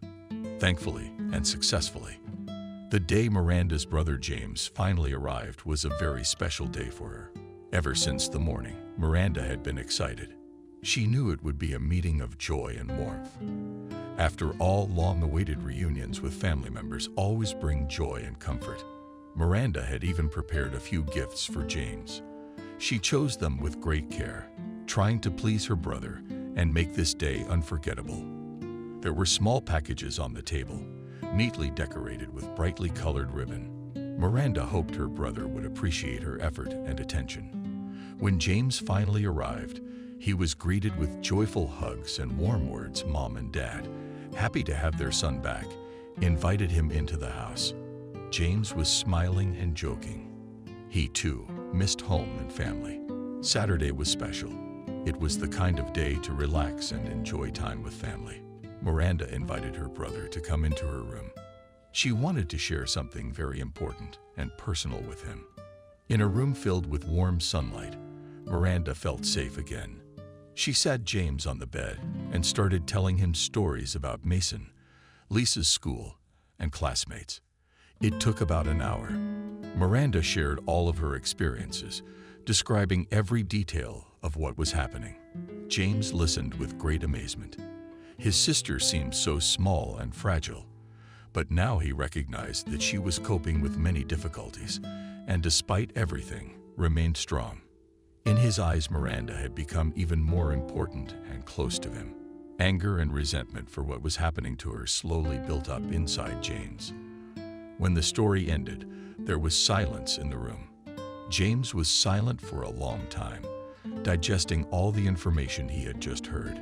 Then he stood up, went to his sister and hugged her tightly. "Miranda, I promise that no one can hurt you anymore. We will solve this problem together," he said, quietly and firmly. Miranda smiled, feeling that now she had not only a support, but also a protector. This day was the beginning of a new phase in their relationship, and Miranda felt that she was no longer alone in her struggles. The next morning, Miranda walked to school, accompanied by her brother James. She didn't hear word for word what her brother said along the way. But that wasn't really important. What mattered was that he was there for her, that she no longer had to cope alone. Somehow, things were starting to get better. She couldn't believe her eyes. No one was picking on her anymore. No one was bullying or humiliating her. Suddenly, school was a place where she wasn't so scared and hurt. And the most important thing that happened was that Mason, the main bully of the school, came up to Miranda and apologized. His words sounded sincere, and Miranda felt that he really understood that he had treated her unfairly and cruelly. The next morning, when Miranda arrived at the school, Mason was gone. Miranda was surprised, but had no idea what was behind his disappearance. And brother James seemed to know more. "What happened? Where's Mason?" Miranda asked. James smiled enigmatically. "A military secret. Little sister," he answered, and his eyes sparkled with laughter. Miranda was dumbfounded. What could have happened to make Mason disappear so suddenly? She realized her brother was joking, but the mystery of this situation was quite fascinating. Anyway, Miranda felt that a big change had taken place in her life. She was no longer afraid to go to school because her brother's support was waiting for her there, and even an apology from the bully Mason. New horizons and opportunities spread out before her, and she was ready to explore them. Miranda successfully graduated from high school with honors, proving to everyone and first of all to herself that she is capable of more than just surviving in an environment of rude classmates. Growing up has transformed her, adding beauty and confidence to her face. Her facial features became more expressive. Her eyes shone brighter, and a smile rarely left her lips. After successfully graduating from high school, Miranda enrolled in the best university in the city, realizing her dream of getting a quality education and creating a bright future for herself. The university years were filled with new knowledge and opportunities. Miranda proved herself as a student who could not only study well, but also actively participate in the extracurricular life of the university. Her days were filled with lectures, seminars, research, and socializing with like-minded people. She made loyal friends who supported her in all her endeavors. Miranda was active in student organizations and clubs.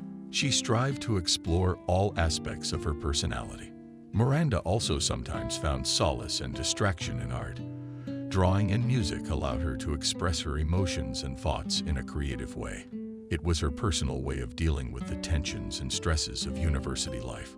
One day, when Miranda decided to take a walk through the corridors of the university, she saw a face that was very familiar to her. The first thing she thought was that it could be one of her classmates who might have gone to the same university. The girl was standing there looking at her phone. Apparently, she was busy.